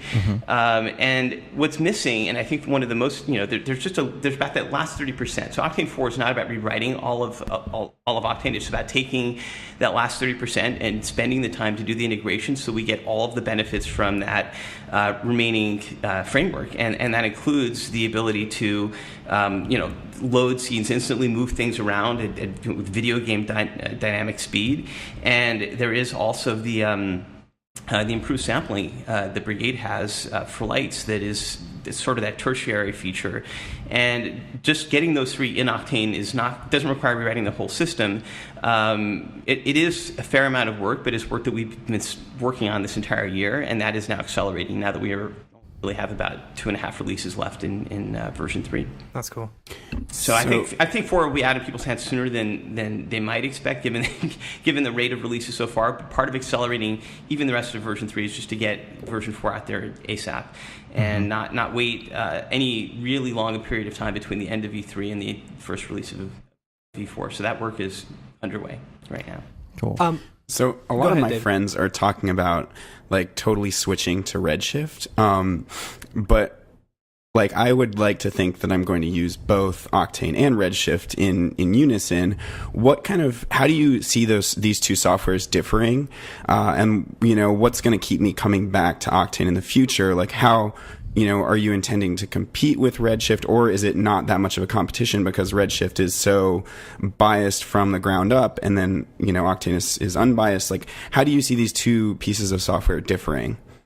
Yeah, I've always thought of Redshift as being pretty complementary to us because it's a different approach. It's a different part of the spectrum. There are cases where people are very happy with what Redshift delivers and the tools used to create that, but it is still not the same approach as Octane. And there is a lot of stuff that makes Octane super intuitive during art creation, not just in the rendering part. So it's on us, obviously. I mean, if you look at all the things that I think Redshift has been doing from the very beginning that are fantastic, like out-of-core geometry and that kind of the benefits of speed that and lack of noise from biased approaches. I mean, these things are things that have to be in Octane as well, at least in terms of the cost to render or the time or the workflow issues. So I think that one way or another we're going to support out-of-core geometry. At the very least, we'll have a CPU fallback the same way that V-Ray RT does, or cool. Other GPU renderers have sort of a hybrid mode. Like we built it once. We just need to make it a lot faster so that it feels like it's a usable fallback option. And I think that from the rendering perspective, I mean, my experience has been that Octane's quality is, in terms of its, when you really compare apples to apples, it's hard to beat that, and that's just my, a biased opinion. But there's a lot of work that we're doing that is going to, make the real-time IPR window work in ways that I think, I don't know, as an artist or somebody that's creating these things, I wouldn't want to lose that. And the problem with any sort of biased approach is that you have pre-computation, and and I think the Redshift guys are and I know those guys very well, and it's like we were both sort of chatting after our presentations. I know they're working on getting that loop between what you'd see in the IPR window and the render to be smaller, and I think that there's probably going to be some sort of convergence, but there is probably never going to be an exact equivalency in either workflow or in quality or results from these two approaches. And my feeling is that the unbiased approach is something that is going to lead much faster towards a pure real-time or near real-time experience that is noise-free. And it also is easier, I think, for us if users really like bias-type features, for us to add those versus going the other direction. And there's also a lot that we want to do in terms of of features that are above and beyond even the core renderer. So, being able to, I know people are sort of a little bit skeptical of what we've done with Unity as an integration point, or even, I don't even call it VR, I just call it spatial rendering. I think in 3 years, that's going to be a really, really, really big deal. People now are very... Yeah, everyone knows how to render a cube map or a panorama for a 360 movie. Mm-hmm. When Apple launches that phone in a few weeks, and you have 300 million people that are using ARKit, people are going to want to render experiences, and they're going to be consumed by apps, from Facebook to Instagram. Right? Somebody was mentioning that Octane is should have an Instagram button. I think that's going to be an important part of the workflow, and I also feel that kind of making that happen comes from our approach more easily, but I also feel that there's, when we're done with 3.1, and even when we have that version 4 release, I think people will be pretty blown away by the kinds of things that are inside of the Octane they thought they knew and loved and were used to, because there's so many things we've been sitting on almost for years that that I want to get out there, and I think that'll just put us in a really unique position, period. So I guess I'll let that speak for itself, I guess, when those features roll out. But OSL alone is a really awesome and game-changing layer that is I've never seen in any other GPU renderer. Mm-hmm. Cool.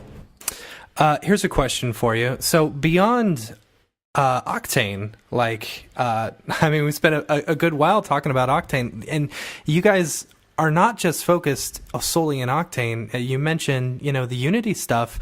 You are now integrating into Unity for free.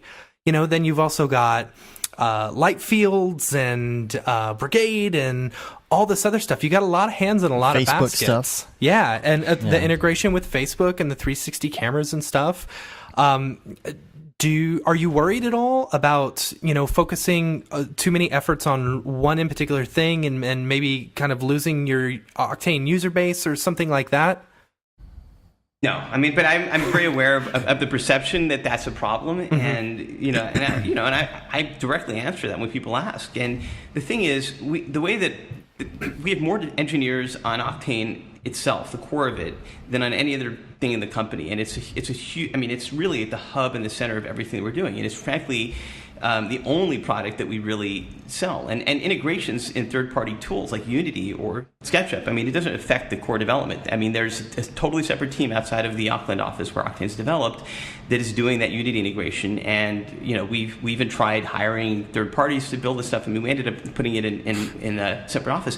But integrating Octane in a particular tool doesn't one, affect other plugins because they're just developed in parallel independently.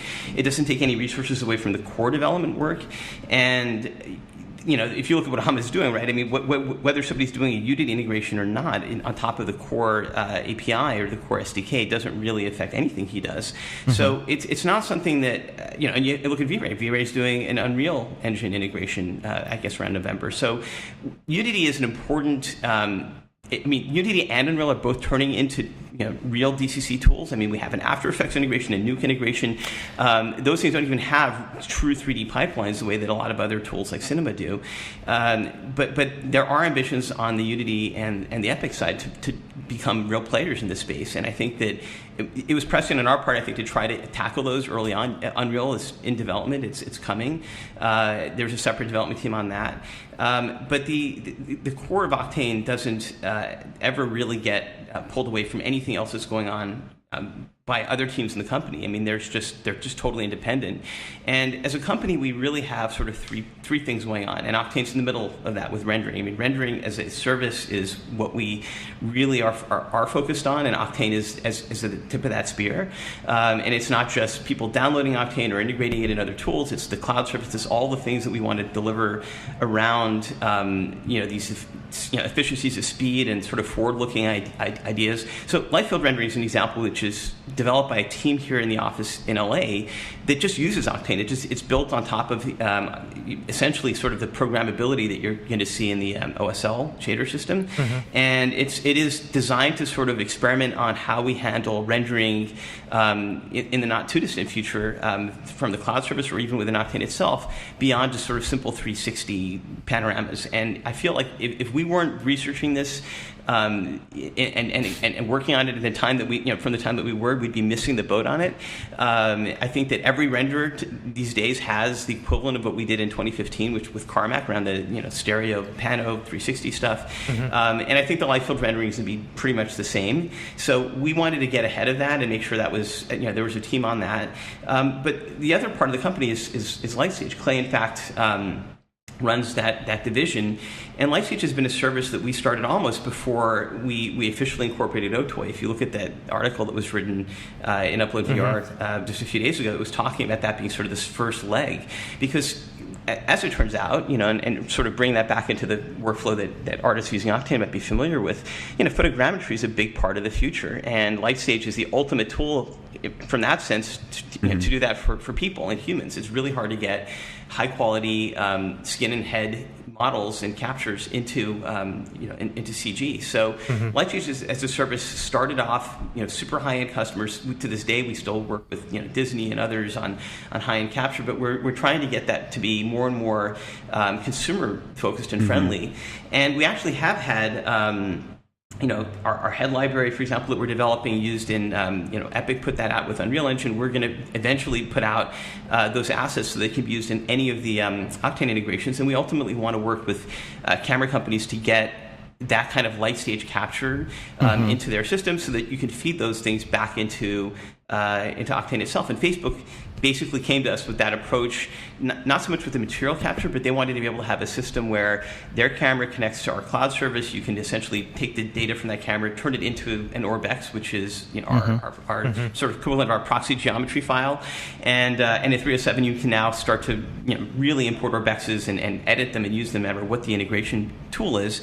And that's an example where I just look at the first tier of our system as being hyper focused around solving a lot of photogrammetry problems, because if we don't do that work, it probably will take 5 years for that to happen. I mean, we're always trying to focus the resources in the company around the ingestion and even the publishing of data in and out of Octane 5 years ahead of schedule if we can. And if somebody else were to build a perfect equivalent of light field rendering and that format and that spec, do the same thing with camera ingestion, that would be great. We wouldn't have to do that work, but having been on these two paths now for 5 to 10 years, I can say that for Facebook to come to us and have us help them with that part of the ecosystem happen, because there aren't a lot of other companies that are really working even on that part of the problem, sort of leading sort of the input into the Octane stack, and likewise on the output side of things.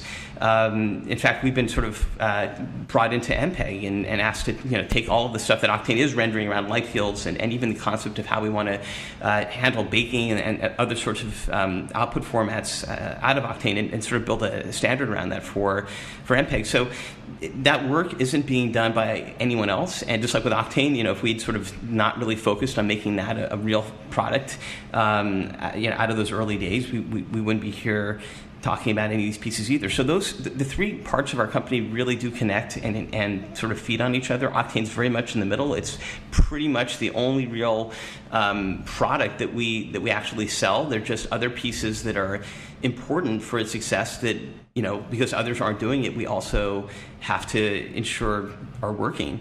But those resources are totally orthogonal to the work being done on rendering, and one doesn't hold back the other in any way. Yeah, very cool. And we're very interested in some of that stuff coming up too. We're all huge VR nerds. We're very excited about AR. Do you see a day coming in the future to where your camera really isn't just like a lens and a sensor? It's something that's just capturing raw data around you and processing later?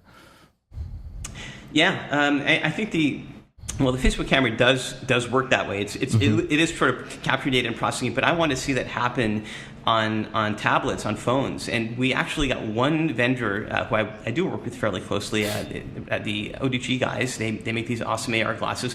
Although yes, to your point, your last podcast, they're still prototypes and they're sensitive, they easily break. But the reason why they were at the booth is because the screens on those things are pretty cool, and the roadmap for developing that with a partner that is able to sort of build around some of these use cases led us to map out having 2 extra cameras on these things that could capture what you're looking at in real time and do the polarization that we have with LightStage and really prove that model out. And so we're talking to a lot of different vendors about adding that into phones, to modules, but getting that into even one vendor's glasses and showing that working.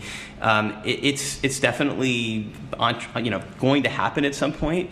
And I think that LightStage needs to be commoditized for this to work, and it should be at least capturing should be in real time, and it should be really inexpensive. So we're working on our own little device that is designed to do that in an inexpensive way, and it'll be like a reference layer with its own board and everything that others can sort of incorporate more easily.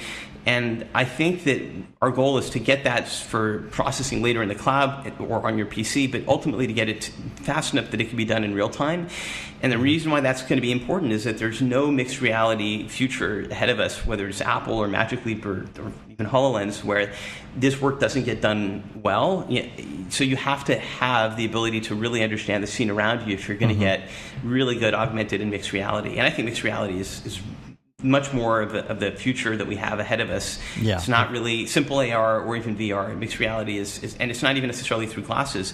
It could be through your phone. And I think that's where our focus has been around getting the capture stack, the rendering stack, and even the media framework ready. And Unity and Unreal are the only 2 tools that Apple really has sort of blessed for developing things in ARKit. And ARKit is going to be enormous. It's going to be huge. So we just want to make sure that when you're trying to figure out how your artists, as an artist, how your scenes can be consumed inside of AR on a phone even, that just, the free integration in Unity means you can just connect what you're doing in Cinema to Unity and publish, maybe take a template or something that really is almost simple, and almost treat the output coming out of that the way that people take our renders out of Octane and then tweak them in Photoshop right before, if they want to.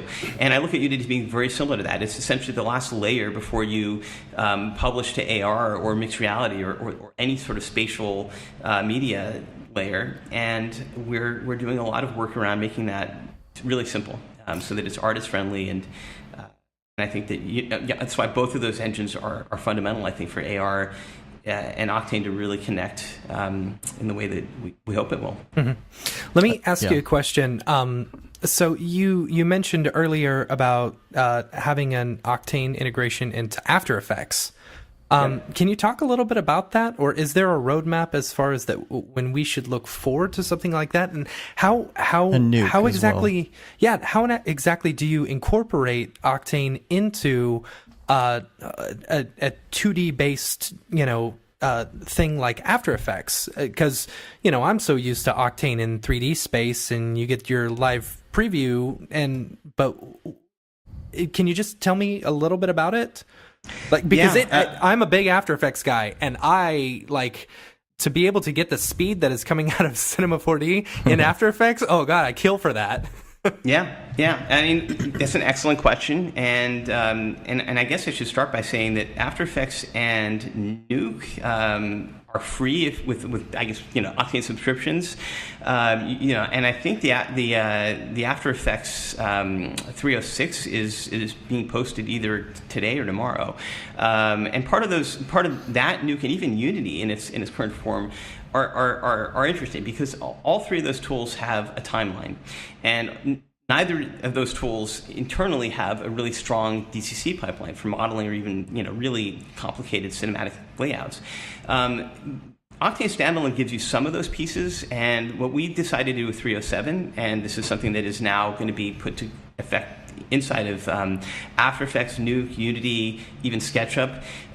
Those you basically have all of Octane Standalone, the entire node system, everything in there exposed, even in UI form, inside of those tools. And anything that we add to the core engine or that UX augments those pieces. So while you can use After Effects and Nuke to sort of lay out and import Orbexes, we want to get it to the point where you can redo this in Sim 40, where you can essentially send to standalone and it's pretty fast and it has that syncing. If we can get that to sort of be an even faster iteration or loop from something like Cinema 4D into the After Effects or Unity or Nuke integration where you can make those changes live, but use Nuke and After Effects almost more as a as a timeline layout with post processing that those tools might have.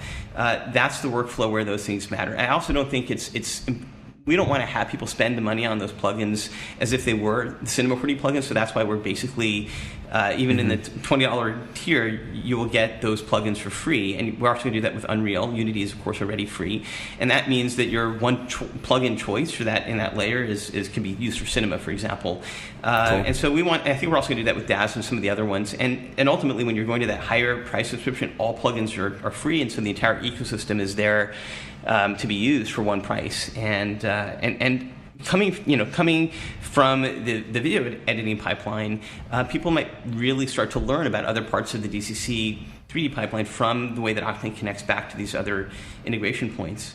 But yeah, getting the standalone interface and exposing the entire core engine is the only way that on their own, these integrations actually even make much sense. But there's a lot of users that are comfortable with some parts of the standalone system. I mean, I use it all the time for testing and validation. So when an app doesn't have a node editor, Unity doesn't, for example, we just allow you to hit view source into material, and it opens up that node system, and you can touch every part of the engine that way. And I think what we'd like to see happen is for things to plug into that. So HDR Light Studio, for example, that is going to be developed as a plugin for the core engine, and that would be something you'd be able to link and load together inside of any of the integrations. But connecting different DCC tools together is a really important reason why having pieces inside of After Effects, Nuke, and others can also strengthen that. Any of those applications on there. So is the subscription model the only way to get the After Effects plugin? No, I think it's going to be trivially for sale as a on the download page, because they're two different licenses. But since it's essentially free to all subscribers, I think the simplest thing is just to make it free for all standalone licenses. The only thing we have to consider is support. So it's actually After Effects integration is done by Ahmed. Actually, it's the only other. Cool. Well, then it's great. I'm sure awesome. It is great. It does things that I haven't seen done in any other integration. It caches frames and all that. It does some really cool stuff, but it's hard. It's a hard integration because After Effects is not integration friendly. So, but it is something that, for example, as we're looking towards the future of video, and Facebook was really when we did this partnership with them, the three integrations that they thought were the most interesting, even in terms of promoting, were Unity, Nuke, and After Effects. Just having Octane in those, Nuke and After Effects was fascinating, because anything that we could do in Octane that could load in these synthetic photogrammetry recreations from their camera meant that it was useful in a timeline in a standard video editing tool like After Effects or Nuke. But I also think that those are just at the edge of our ecosystem. So while it's important to support those things, and while I think Ahmed's brilliant and it's a great integration, they're definitely designed to be used with other parts of Octane inside of other tools, and none of them really work unless you can either import an OrbX that's exported live or offline from Cinema 4D or Lightwave or anything else. But the cool part is that if you do something where you mix these things together, even in Unity, everything that you can export that as an OrbX and load that back into another tool and another piece. So we definitely want to build around this bridge and this interface. I think it's a huge part of the future of Octane itself, is to create modular bridges between different tools that have different parts of the pipeline figured out, and that also is something that hasn't quite been done completely, and I think that Octane might help drive that, and as we get into V4 next year. Cool. We'll see. So let me ask you this, and maybe this is the last question, I don't know, but when we were talking to your rep at the Otoy booth at SIGGRAPH, we were asking him kind of a bunch of questions, and I feel bad because I feel like I just kind of reamed him while I was there, but he was saying Jules he doesn't see things in a linear timeline. He sees everything now. So if we can just kind of get into your brain a little bit, like, what is the future? Like, what is the end game in all of this, in Octane and Lightfields and Brigade and, you know, everything? I know I've heard you mention the holodeck, and actually I'm super jealous that you are good friends with Gene Roddenberry's son. Because I'm a big Star Trek fan. We've been best friends since we were 12 years old. It was and by the way, a little anecdote. Our high school made the terrible mistake of making me editor of the school newspaper when I was in 8th grade. And I was like, all right, I'm canceling all the JV soccer articles, and I'm going to interview my dad and spend 4 pages talking about his vision for the next generation. I never thought I'd get the interview, and he did That's hilarious. And, so I mean, Star Trek's been like a part of my childhood in this crazy way growing up, and Rod's an investor in Otoy, and part of that investment is to help build the holodeck. And you read the end of that article, like, in principle, I mean, and this is where I can talk about sort of the long-term vision. I want what you imagine, like, art should be magical. It should be, you know, you have an idea, you know in your mind what you want something to look like. If you're, you know, like, another good friend of mine is Alex Ross, the comic book artist, who does nothing with computers but paints everything in gouache. Clay's an artist. I even, you know, did oil painting when I was a kid, and I really want to come up with a system at the end of this process, if it even ends, that takes what you're thinking about and translates that into a medium that can be shared, that can give you real-time feedback, and that looks beautiful. And I think that, you know, that is something that, even, you know, the form of the holodeck was always like, what's the idea of what you want to experience? Here it is. It's you can touch it, you can walk through it. You almost have a window into that with Octane in the real-time viewport. I mean, you're able to actually, you know, being unbiased and running, you know, a spectrally correct render, you're actually, you know, pushing photons around the same way that you would if you were to run a simulation. And I think that my vision is twofold. One, I want to get that perfected to the point where that happens in real time. It happens not just in a window, but you know, maybe in a VR or a light-filled wall or something that gives you the ability to really experience at any scale. Not just a holodeck scale where you're in it, but even sort of mixed reality scale where you can look at it from any angle as you would if you're sculpting. Clay's a sculptor, for example. That is an important piece. That's why, you know, rendering beyond just sort of a 2D thin lens model is really important to Octane. Light fields are just basically a baking step. It's just baking with reflections, so that if you do a render, you can actually look around it and you can relight it and do all these things without having to have the expense of you know, running the ray tracer again or the path tracer. Light fields don't necessarily need to be a part of the pipeline once we get to the point where we're running everything in real time. But it exists today, so that when you want to publish to ARKit, you can have Octane quality without having to have path tracing or expensive GPU on the device. So it's a little bit like 360, where, of course, you know, you don't have to re-render everything. You just move the texture around, and it looks like you're, you know, you have a real-time VR viewport as long as you don't move your head. And light fields just take that out to, you know, to full spatial extent. But the other part of where we're heading is AI is a huge part of the workflow. So we're starting with simple things like, you know, we'll have up-resing, style transfer, denoising in Octane AI. But what's going to get interesting is, you know, you look at the integration of how, you know, we're talking about doing, you know, photogrammetry and light stage. I mean, an AI that is basically constantly sensing the world around you can, for example, take a photo, you know, or even the idea or even textual input and create scatter nodes right around that. And that's something where I think there's huge amounts of workflow speed ups that will happen around AI. And the other important piece is to build to make sure that everything you're sort of creating inside of this framework is modular, just like the web is, right? Where you can sort of mix things together and publish them and remix them in these different ways. I mean, AR, almost by design, you have to be able to do that.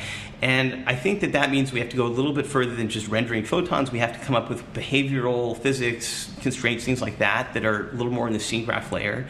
And that's also where, you know, us integrating and even bridging in some ways, like, you know, the two game engines with those kinds of pieces allow you to sort of author and create much more experiential and interactive elements on top of all the things you can do for for art and the scenes as they are through Octane today.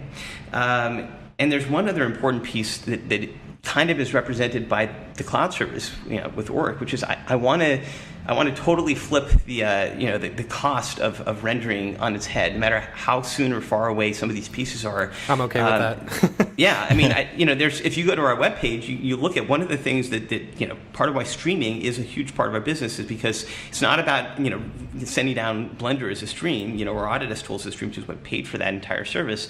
It was about basically getting live connections to GPUs in the cloud or whatever it is we come up with in the cloud, so that you really don't have to have the expense of even one GPU or worrying about whether your Mac has the right GPU or not. And it's possible. It's a lot of work, and it's something that we've been working on for a while. But if we do that, then I feel like the entire value proposition of how you look at what Octane can do is very different. I mean, essentially connecting to Octane as a service where it feels as good as a local integration, but it's running on GPUs that are not just on the cloud, but essentially almost decentralized, where we can really make that inexpensive, where there's no way that even buying one GPU is going to be a cost savings over the experience and the speed at which you'll get it on the cloud. That is something that is not even 3 years out. Like, I want to make that happen within a year or two, and it's doable. And some of those pieces will probably be more visible as we get even Orc and sort of third-party layers built around Orc out the door in the next couple of months. But that's a huge part of what I think it needs to happen. Yeah, and I believe for all this to be democratized. NVIDIA was actually talking about that on their latest announcement, was as far as having, being able to run games on your Mac, and you're basically renting out GPUs from their farm. Is that something similar? Yeah, it's almost like headless gaming or something. Right. Yeah, well, have you guys actually gone to oto.com on the website and just clicked on cloud demos and tried Octane and the Unreal Engine? So it's basically, that's exactly what that is, right? I mean, we basically have... and Orbex is more than just an interchange that you import and export out of Octane. It also can contain you have things like script nodes. You have a little virtual machine. We can embed a Unity or Unreal project, or even an entire app inside of the node graph, inside of the render graph, and use that to publish and stream things, so that it's not just this PC app streaming service. It's something a little more interesting. But yeah, there's NVIDIA's ability to sort of run their grid gaming service is no different than what we're doing on our streaming stack. And what's interesting is that if you're already going to be worrying about the expenses of rendered credits, which is how Work works, it's totally transmutable into data credits or streaming credits. And so it's like that one $5 certificate is going to be used for all the different pieces based on what you want to do. And if we make that a trivial cost, then I think we sort of solved a lot of those problems. I was never a huge fan of just streaming for the sake of it, in terms of remoting. I think that it's just not enough. And the streaming that we're trying to build is the kind of system that will allow you to to almost have some of the data handled on the cloud, some of that handled locally, some of it distributed potentially on the network itself in a decentralized way, but have some sort of intelligence on the endpoint in the local system that is able to reproject that, do interfaces locally, and participate even in sending data back to the cloud as far as compute that's handled locally. If you're doing sculpting, for example, locally, and you want to have that be in a shared scene that's collaborating, where you're collaborating with other artists, lighting may be handled in one part of the of that network. Sculpting probably is going to be local, so that you have the lowest latency, and that system is kind of already built in rough form, and I think we'll be able to map out a lot of those pieces much more quickly with things like Unity, where you can kind of build little pieces and tools that can actually be connected together and in these streams. But yeah, I think the idea of even getting towards more exotic hardware that I'm seeing, I know there's going to be ray tracing ASICs, which is going to be a huge speed up for everything, any kind of path tracing, and it's as relevant and maybe more so than denoising through AI, which also is going to have its own dedicated hardware. NVIDIA Volta, for example, has TensorFlow acceleration off of the GPU cores. So between those things, we definitely are going to see the cost of the amount of hardware needed to render Octane at thousands of Octane bench go way down. If that is something that is available on demand in the cloud, and you can just get that for pennies relative to today's dollars, and it's streamable, and it's, you can still use those streams to collaborate. It's bidirectional.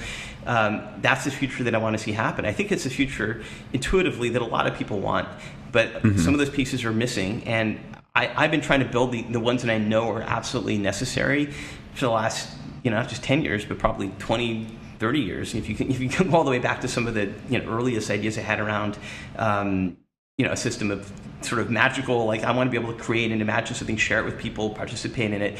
In some ways, it's bigger than the holodeck. It's much more about a sort of an abstract, shareable metaverse, and that is friendly to artists and creators, and has all those pieces in place. And it can't happen without GPU rendering and streaming and even sort of ingestion of the real world and making that almost transparent. So that's why the company is sort of focused on those areas in parallel. But I think this year has been a pretty interesting convergence of some of those. I mean, some of it starting with Facebook and Unity, but next year I think you'll see us as a company really come into our own around some of these pieces as we hook up all of this year's stuff into something really, I think, even more compelling and hopefully even less expensive next year. I've been really trying to get the cost down, even for Octane itself. $20 for 2 GPUs and a plugin is pretty low. Yeah, it's super low. I think we can get it lower actually, and still make just as much money. So I think and that's all I really want to do to keep this process successful and thriving. Very cool. Awesome. You guys have any more questions? I think that covers it for me, David. I'm good. Jules, thank you Thanks so much, man. Thank you for being on the show. Like, from the very beginning of our podcast, you were one of our top 5 people that we wanted to get on the show, and we're super, super pumped that you could be here and kind of grace. This has always been the Octane podcast, Octane for Cinema 4D more specifically, but it's like let's call it like it is. It's the Octane podcast. Yeah, that's true. Let's do this a lot more often. First of all, thank you guys for having me on. And I love this talk, so let's do this again very soon. Maybe every time we have a new update for Octane, I can come back. That would be awesome. We'd love it. Pick it apart, think about what we want to do in the next release, and I think that would be a really great idea. I am definitely down for that. Wonderful. Sounds good. Awesome. Thank you so much, Jules. Jules Urbach from Otoy and Octane Amazingness. Thank you guys so much. Yay. Yeah. Well, I knew some of those words. Right. Jules, like you're the man. 20%. Thank you so much for being on the show. Gosh, it was very informative, and I'm super pumped to see what's going to happen in the future. Mm-hmm. So before we get going, people, how'd you make those greebles? People. What's up with that guy? You guys have absolutely so no enthusiasm whenever you're singing it. Yeah. No. If you're gonna do it, and if you're gonna be proud of it, there's a delay. It's hard to sync up. I don't it's know hard to sing with each other over Skype. Yeah. Oh, yeah, I guess. Yeah. So then one of you just needs to sing your heart out. What if we mute the other person? So what if we mute the audio right now and try to just do it straight up? Let's see how that works. I'm just going to go ahead and say the it audio, does. then it wouldn't record it. No. I'm saying I'm going to mute Dave and he can mute me, but then then you count us off. You go 3, 2, 1, go. Okay, this is a good experiment. Let's do it. I don't think that's how it works. I think that's okay. Let's just try it. No, I think this is going to be terrible. No, this is going to be awesome. Let's do it. I think we're okay. Come on, sing with me, Dave. All right. Sing with him, Dave. Matt's going to count us off. Go 3, 2, 1, go. Okay. You ready? Yeah, ready? I'm muting you. 3, 2, 1. People, how'd you make that greeble? People, what's up with that guy? Yeah, that actually worked pretty good. It worked? All right, that's awesome. Did it work? I just turned my volume back up. Yeah, it totally worked. There were parts where you were slightly off. Matt was shaking his head for some of it, but yeah. It's yeah. No. All right, cool. So the first one that we're going to do, if you're following along at home, is going to be from 3 hours ago. It's today. Today being Sunday the 27th, year of our Lord 2017. And I don't know why that made me laugh so hard. This is called Offset Gold Cube, fresh, hot off the press 3 hours ago. Nice. And there is a cube inside of some sort of worship facility. We don't know what kind. There's nothing Jesus-y in there. There's nothing Buddhist-y in there. I don't know what it is. I guess it's the cube part. It's the cubey part. Really nice church there. So let's talk about the gold texture first of all. Oh, God. Super goldeny. Do you think it's from the database, just direct database, throw it in there? Or do you think he like really went all out? Or do you think he has like some special gold Beeple saved? only uses textures from LiveDB. Only. Why? Because you think it's like he just does it as quickly as he can? No, I don't think he ever uses the LiveDB. Oh, you don't think so? No, No, I don't think he uses builds it all from scratch. Like, there's no way to. Yeah. Man, I don't know. Sometimes I take a texture and use it as a base every now and then if I'm lazy. Okay, maybe. It's very pretty. Yeah. There's stained glass windows, the chandeliers. Mm-hmm. I do like that he got the stained glass like at the light rays top. Are nice. Yeah, I feel like that's compositing though. I don't feel like that's a 3D. Yeah, I feel like that's probably Photoshop. I actually did some fake rays like that yesterday. Because we were doing that Redshift thing where we were doing the compositing separately, but there was a scene where we couldn't do that. Mm-hmm. And so I actually went in After Effects and like created these shape layers and did like different size gradients, big ones and small ones, and then I combined them all together and Gaussian blurred them to make kind of those fake God rays. Or you could just use trap code shine like a douche. Yeah. Oh, that's no fun. That's no fun. Yeah.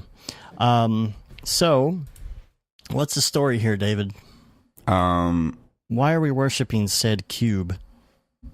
I don't know, man. I mean, is this cubes are way cooler than religious figures? Like, yeah, but like I would much rather worship a monolith than, So is this like a Buddha or Planet of the Apes type thing? You think maybe? Is there a reason why it's not why it's on its corner? And how does it stay up? Yes. Here's a question I've got. Why is it, if you look closely, why is it sitting in the midst of these guys? They're not actually in front of it. See that one dude? He's cropped off by it. Yeah. It's like sitting in there with them. I wonder if that's a mistake. It's blocking it. It's blocking what they're praying to. Yes, so you can't see. It's like when Homer Simpson had that dream that he came up with an incredible invention. And he's like, what is it? I can't see it. I can't see it. And they kept blocking it. This is blocking you from seeing what they're worshiping. Right. Because we're supposed to be guessing, what it is. And maybe there's more to come pretty soon. And we're going to find out what they're worshiping. All right. That's part 2. So, okay, that's part tomorrow. 2. Yeah. Let's do, okay, so we actually got, here, let's move on to another People's People. Okay. All right. If we're going to do this. Okay. We got an email from Sage. He said, on that note, he sent us an email. Mm-hmm. We'll read it. We'll actually read it next week. The email, but I wanted to get to these because he sent in some People's People. Oh, that's awesome. Let's see. What day should we do? August 18th? What's that one called? August 18th. Yes, we did not do August 18th yet. Wait, that's where we stopped. How come I can't see August 18th on Facebook? I don't know. I'm on Twitter. It goes from 17 to 19. It's called Facebook. Deep Worship. Didn't we do this one? Did we do this one? No, this came out like while we were doing the other ones last week, but we didn't do it. So this one is called Deep Worship. And Sage said, clearly a part of the post-apocalyptic Earth where we've moved underground due to the ruining the atmosphere on the surface, and where megacorps are now run by AI and are basically the government. I think with all the white garments and the name of this piece point to the idea that these are the world's equivalent to priests, and some human, some less human, but always viewing the world through the lens of the AI overlord. This ties in really well with, and then he goes on to the next two peoples. All right, well, we'll come back to that. This one in particular, I already have an idea here because it's called Deep Worship. So I think it is somehow related to what we were just looking at, where they were worshiping something. Oh, right, right. I think these people are worshiping, but they're looking at it with AR or VR goggles on, so you still can't tell what they're worshiping. Oh, true. And how do they even know what they're worshiping as real? Would you guys just send me this link? I am having the hardest time finding this stupid just go to his Tumblr. Oh, his Tumblr? People.tumblr.com. I'll post a link in the dingus for you. In the dingus? Yeah, here's the Twitter link. Okay, I got it. Hold on. Done AF. Okay. Scrolling down. Okay, see, this was not appearing on either his Twitter or on the Facebooks. So So here's the thing about this too, is that they are like, some of these are people with headsets and some of these are robots with camera heads. So I wonder if they're controlling those robots and they can see what they see and they can like move around. Maybe the giant cube is what's controlling all of them. Or they're controlling the giant cube. I don't think they're controlling the giant cube. Now, as far as how that doesn't even make sense, Dave. Now, one of these guys looks like Johnny Five. It's got like the stereoscopic lenses. That's true. I like these camera head dudes. They're funny. Yeah. Now, as far as making this, it looks, you know what? If you look at their garments, they're actually, I'm pretty sure, the same garments that these guys are wearing in today's deal. Yeah. Look at that. I wonder if I think it's related. I don't know anything about Daz. I wonder if this is like a preset kind of cloth that you buy, and he's like, I'm only going to buy one of these costumes, and it's a worshiper costume, so I'm going to use it everywhere. Or maybe this was a Marvelous Designer experiment that he... Probably not, though. That'd be effort. I would say Marvelous Designer would probably look better than this, because Marvelous Designer is like hyper realistic. If you know what you're doing, if you're experiencing it. Oh, you're saying that Beeple doesn't know what he's doing? I've seen other people's daily experiments with Marvelous Designer, and a lot of the time it looks like awkward, like stitched cloth, just kind of like hacked together, you know? Right. But no, this is probably a Daz thing. What do you think? What are the other ones that Sage sent, Matt? Did he send other ones from this week? Let's go. I want to know why there's like a giant dude in the background on that one. Like, is he their overlord? And like, all right, is that a camera let's head? See. But always using kind of like pyramid head. Okay, so Deep Worship ties in really well with SpaceX Mars Base 01. Let's see, where's that one? SpaceX Mars August Base. 20th, if you're following along at home. Okay, SpaceX Mars Base 01. He says SpaceX is on Mars and the moon because AI now controls the Earth. See? Total sense. Elon has been warning about the dangers of AI, and we didn't heed the warning, which is why all the moons and Mars base have had SpaceX iconography on them. They fled the Earth, taking anyone who would listen, and are now in the process of terraforming so that the human race can... This is actually a really good theory. This is way better than that's why last week they had like an atmosphere on the moon. It makes complete sense now. Yep. So that the human race can continue to exist outside the yoke of AI overlords. That's why we only see people in the moon Mars bases. This particular piece is obviously earlier in the terraforming process. There's still a lot of Martian atmosphere. We're still in spacesuits, and there's a real sense of daily grind to the piece. So Facebook ruined the Earth, and it's in shambles. Yeah, Facebook is run by AI. Like, they created the AI overlords. Yeah, it ruined the Earth, and like it's all dystopian now. So everybody has moved on to the moon and Mars. Dude, I think we found our next passion project. Yeah, it's a good story. Yeah. Now, this completely, though, ties in with August 21st, which is totality. Right. Now, oh my God, people last week with the eclipse, they kept saying totality over and over, and it was driving us crazy. Like, really? It's such a stupid word. I don't know, like, are you in totality? Are you in the zone of totality? I don't know. I'm in the zone of totality. I found it really annoying. Now, this was on the 21st, so it's like a tribute, of course. Sage said, totality is just a frontispiece. What is that? Frontispiece? Whatever. For an extension of that narrative, it's the distant future. The moon has been terraformed enough for people to exist without suits or simple rebreathers, and it's the dawn of a new man. The eclipse of AI is over. The silver lining is showing. We're a stronger species moving forward toward the light. It's still a dangerous road, and the chance of falling back into the shadows is ever present. That's why there's dark shadows on both sides of the light corridor, but the city in the distance shows we've come a long way. It's the representation of the hopes we now have for the future. That's way too deep for me. Way too deep. Sage, you the man. Way too deep. People, I would like to point out that this eclipse is physically inaccurate. Why is there a shaft of light and everything else in shadow? It doesn't make any sense. That's funny. You're funny. Gosh, people, why can't you make this physically accurate? God. Just blame it on Octane. Oh, jeez. It's because they're bringing in the biased rendering stuff. It's ruining it. Mm-hmm.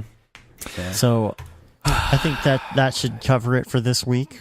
Yay, we did People's People again. More People's People next weekend. And that wraps it up. We're going to get out of here. Mm-hmm. I think, wait. I thought you guys should have talked about the weird one with like the dude's statue like looking at his foot.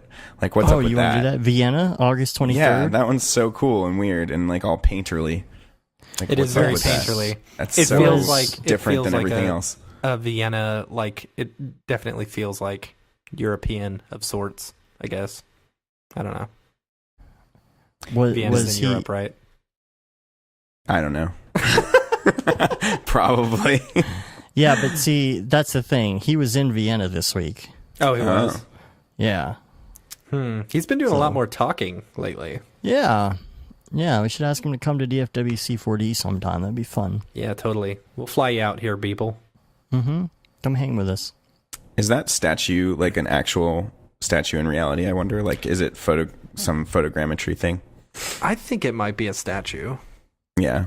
IRL. That's IRL. Really big, though. Search for but weird kid picking it's called his foot. Scale, Dave. Yeah, I know, but... Yeah, I know. Yeah, I know. Kid picking his foot. Kid statue. Vienna. Just type in Vienna. Oh yeah, I found it. Oh, you did? Yeah. He's just really? looking intensely at his foot. Yeah. It's all bronzy though. Link, please. I will send. Link, please. Do you think Beeple was there?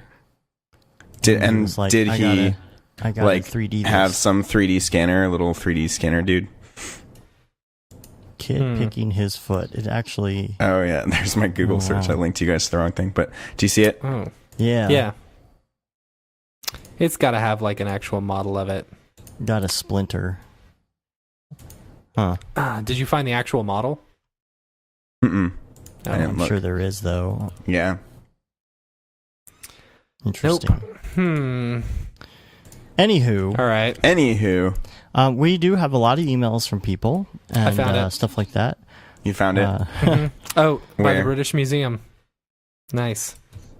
It's got a 3D. It's a Sketchfab, I guess. Nice. Yeah. Wait, it's by the British Museum in real life? Yeah.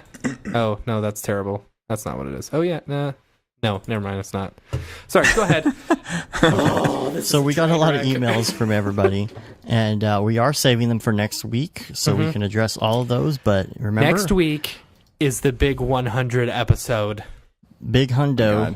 Big hundo. We've been too slammed to do the animated version, but it doesn't mean we're not going to do it. It's just we couldn't do it by episode 100. It means we're not going to do it. Hey, I don't think it would be that hard. I just need, one day of being able to be at home, that kind of thing. That would help. So we will definitely get to it at some point. But please send us your emails, brograph@brograph.com, for show topics and ideas and questions and all that stuff. You can rate us on iTunes, leave a review. It helps with our ratings. You can subscribe if you don't have a subscription to the podcast directly in the RSS feed. That helps with our ratings on iTunes as well. We have a newsletter you can sign up for. You can say you've been there, done that, got the t-shirt with the No Brograph, No Mograph tee, the Paul Babb, Feel the Bab 2020 t-shirt. All profits from that go to Doctors Without Borders, and the Gaten Simone limited edition t-shirt, which is limited and won't be there forever. How long? You never know. Never know. One day it may just be gone. It could be, it could disappear tomorrow. But it is a limited edition anyway. So we're also on Facebook, Twitter, Instagram, and of course YouTube and brograph.com. Hit us up on Twitter. Add us on Twitter. Help us get our numbers up there. Yep. So you can chat with me all you want because I'm a Twitter guy. Matt's a social media whore. Yep. Yeah. David, where can people get a hold of you? You can go to ariavisuals.com. ARIEVVISUALS.com. Nice. Or just go to David Ariev on Twitter, Instagram, Facebook. And be like, what's up, bruh? What's up? I'll talk to anybody. All right. I have been getting a lot more questions and people just hitting me up about random Octane or other stuff, and cool. I enjoy it. Cool. I'm not at max capacity yet, so I'm not yet a jaded like stop talking to me, I can't get anything done.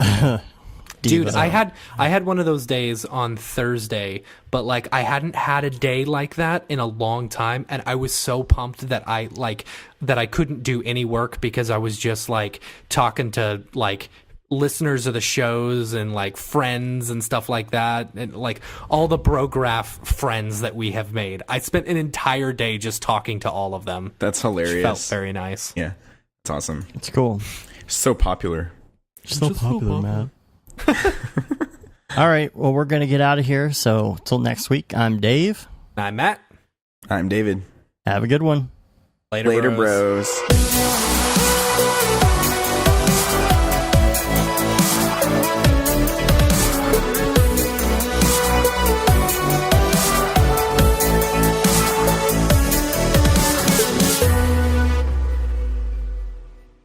Pretty good, I guess.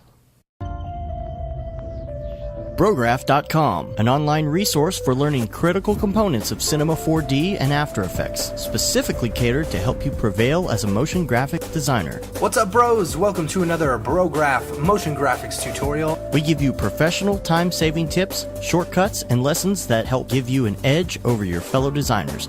Not only this, but our new Brograph Talks help you in your file management, hardware configuration, and client relations. I love projects that scare me. When our art director comes to us and asks for something that I had never done before, man, it gets me pumped. Join us for live sessions, check out our crazy Cinema 4D experiments, or just watch our Fun with Brograph series, where we show you practical applications for techniques learned in previous tutorials. Do this from the beginning, and your client is going to respect that, and they're going to respect you, and they're going to respect your time. Subscribe today and get automatic updates on the latest tutorials, tricks, tips, and inspiration brought to you by industry professionals Dave Koss and Matt Milstead, all with a slight dash of dry humor peppered in. Real nice banana. Brograph.com, your source for tutorials that will help you thrive in the motion graphics industry.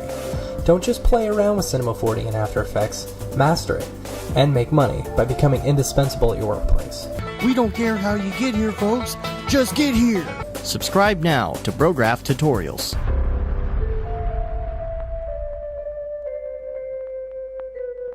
It's pretty good, I guess.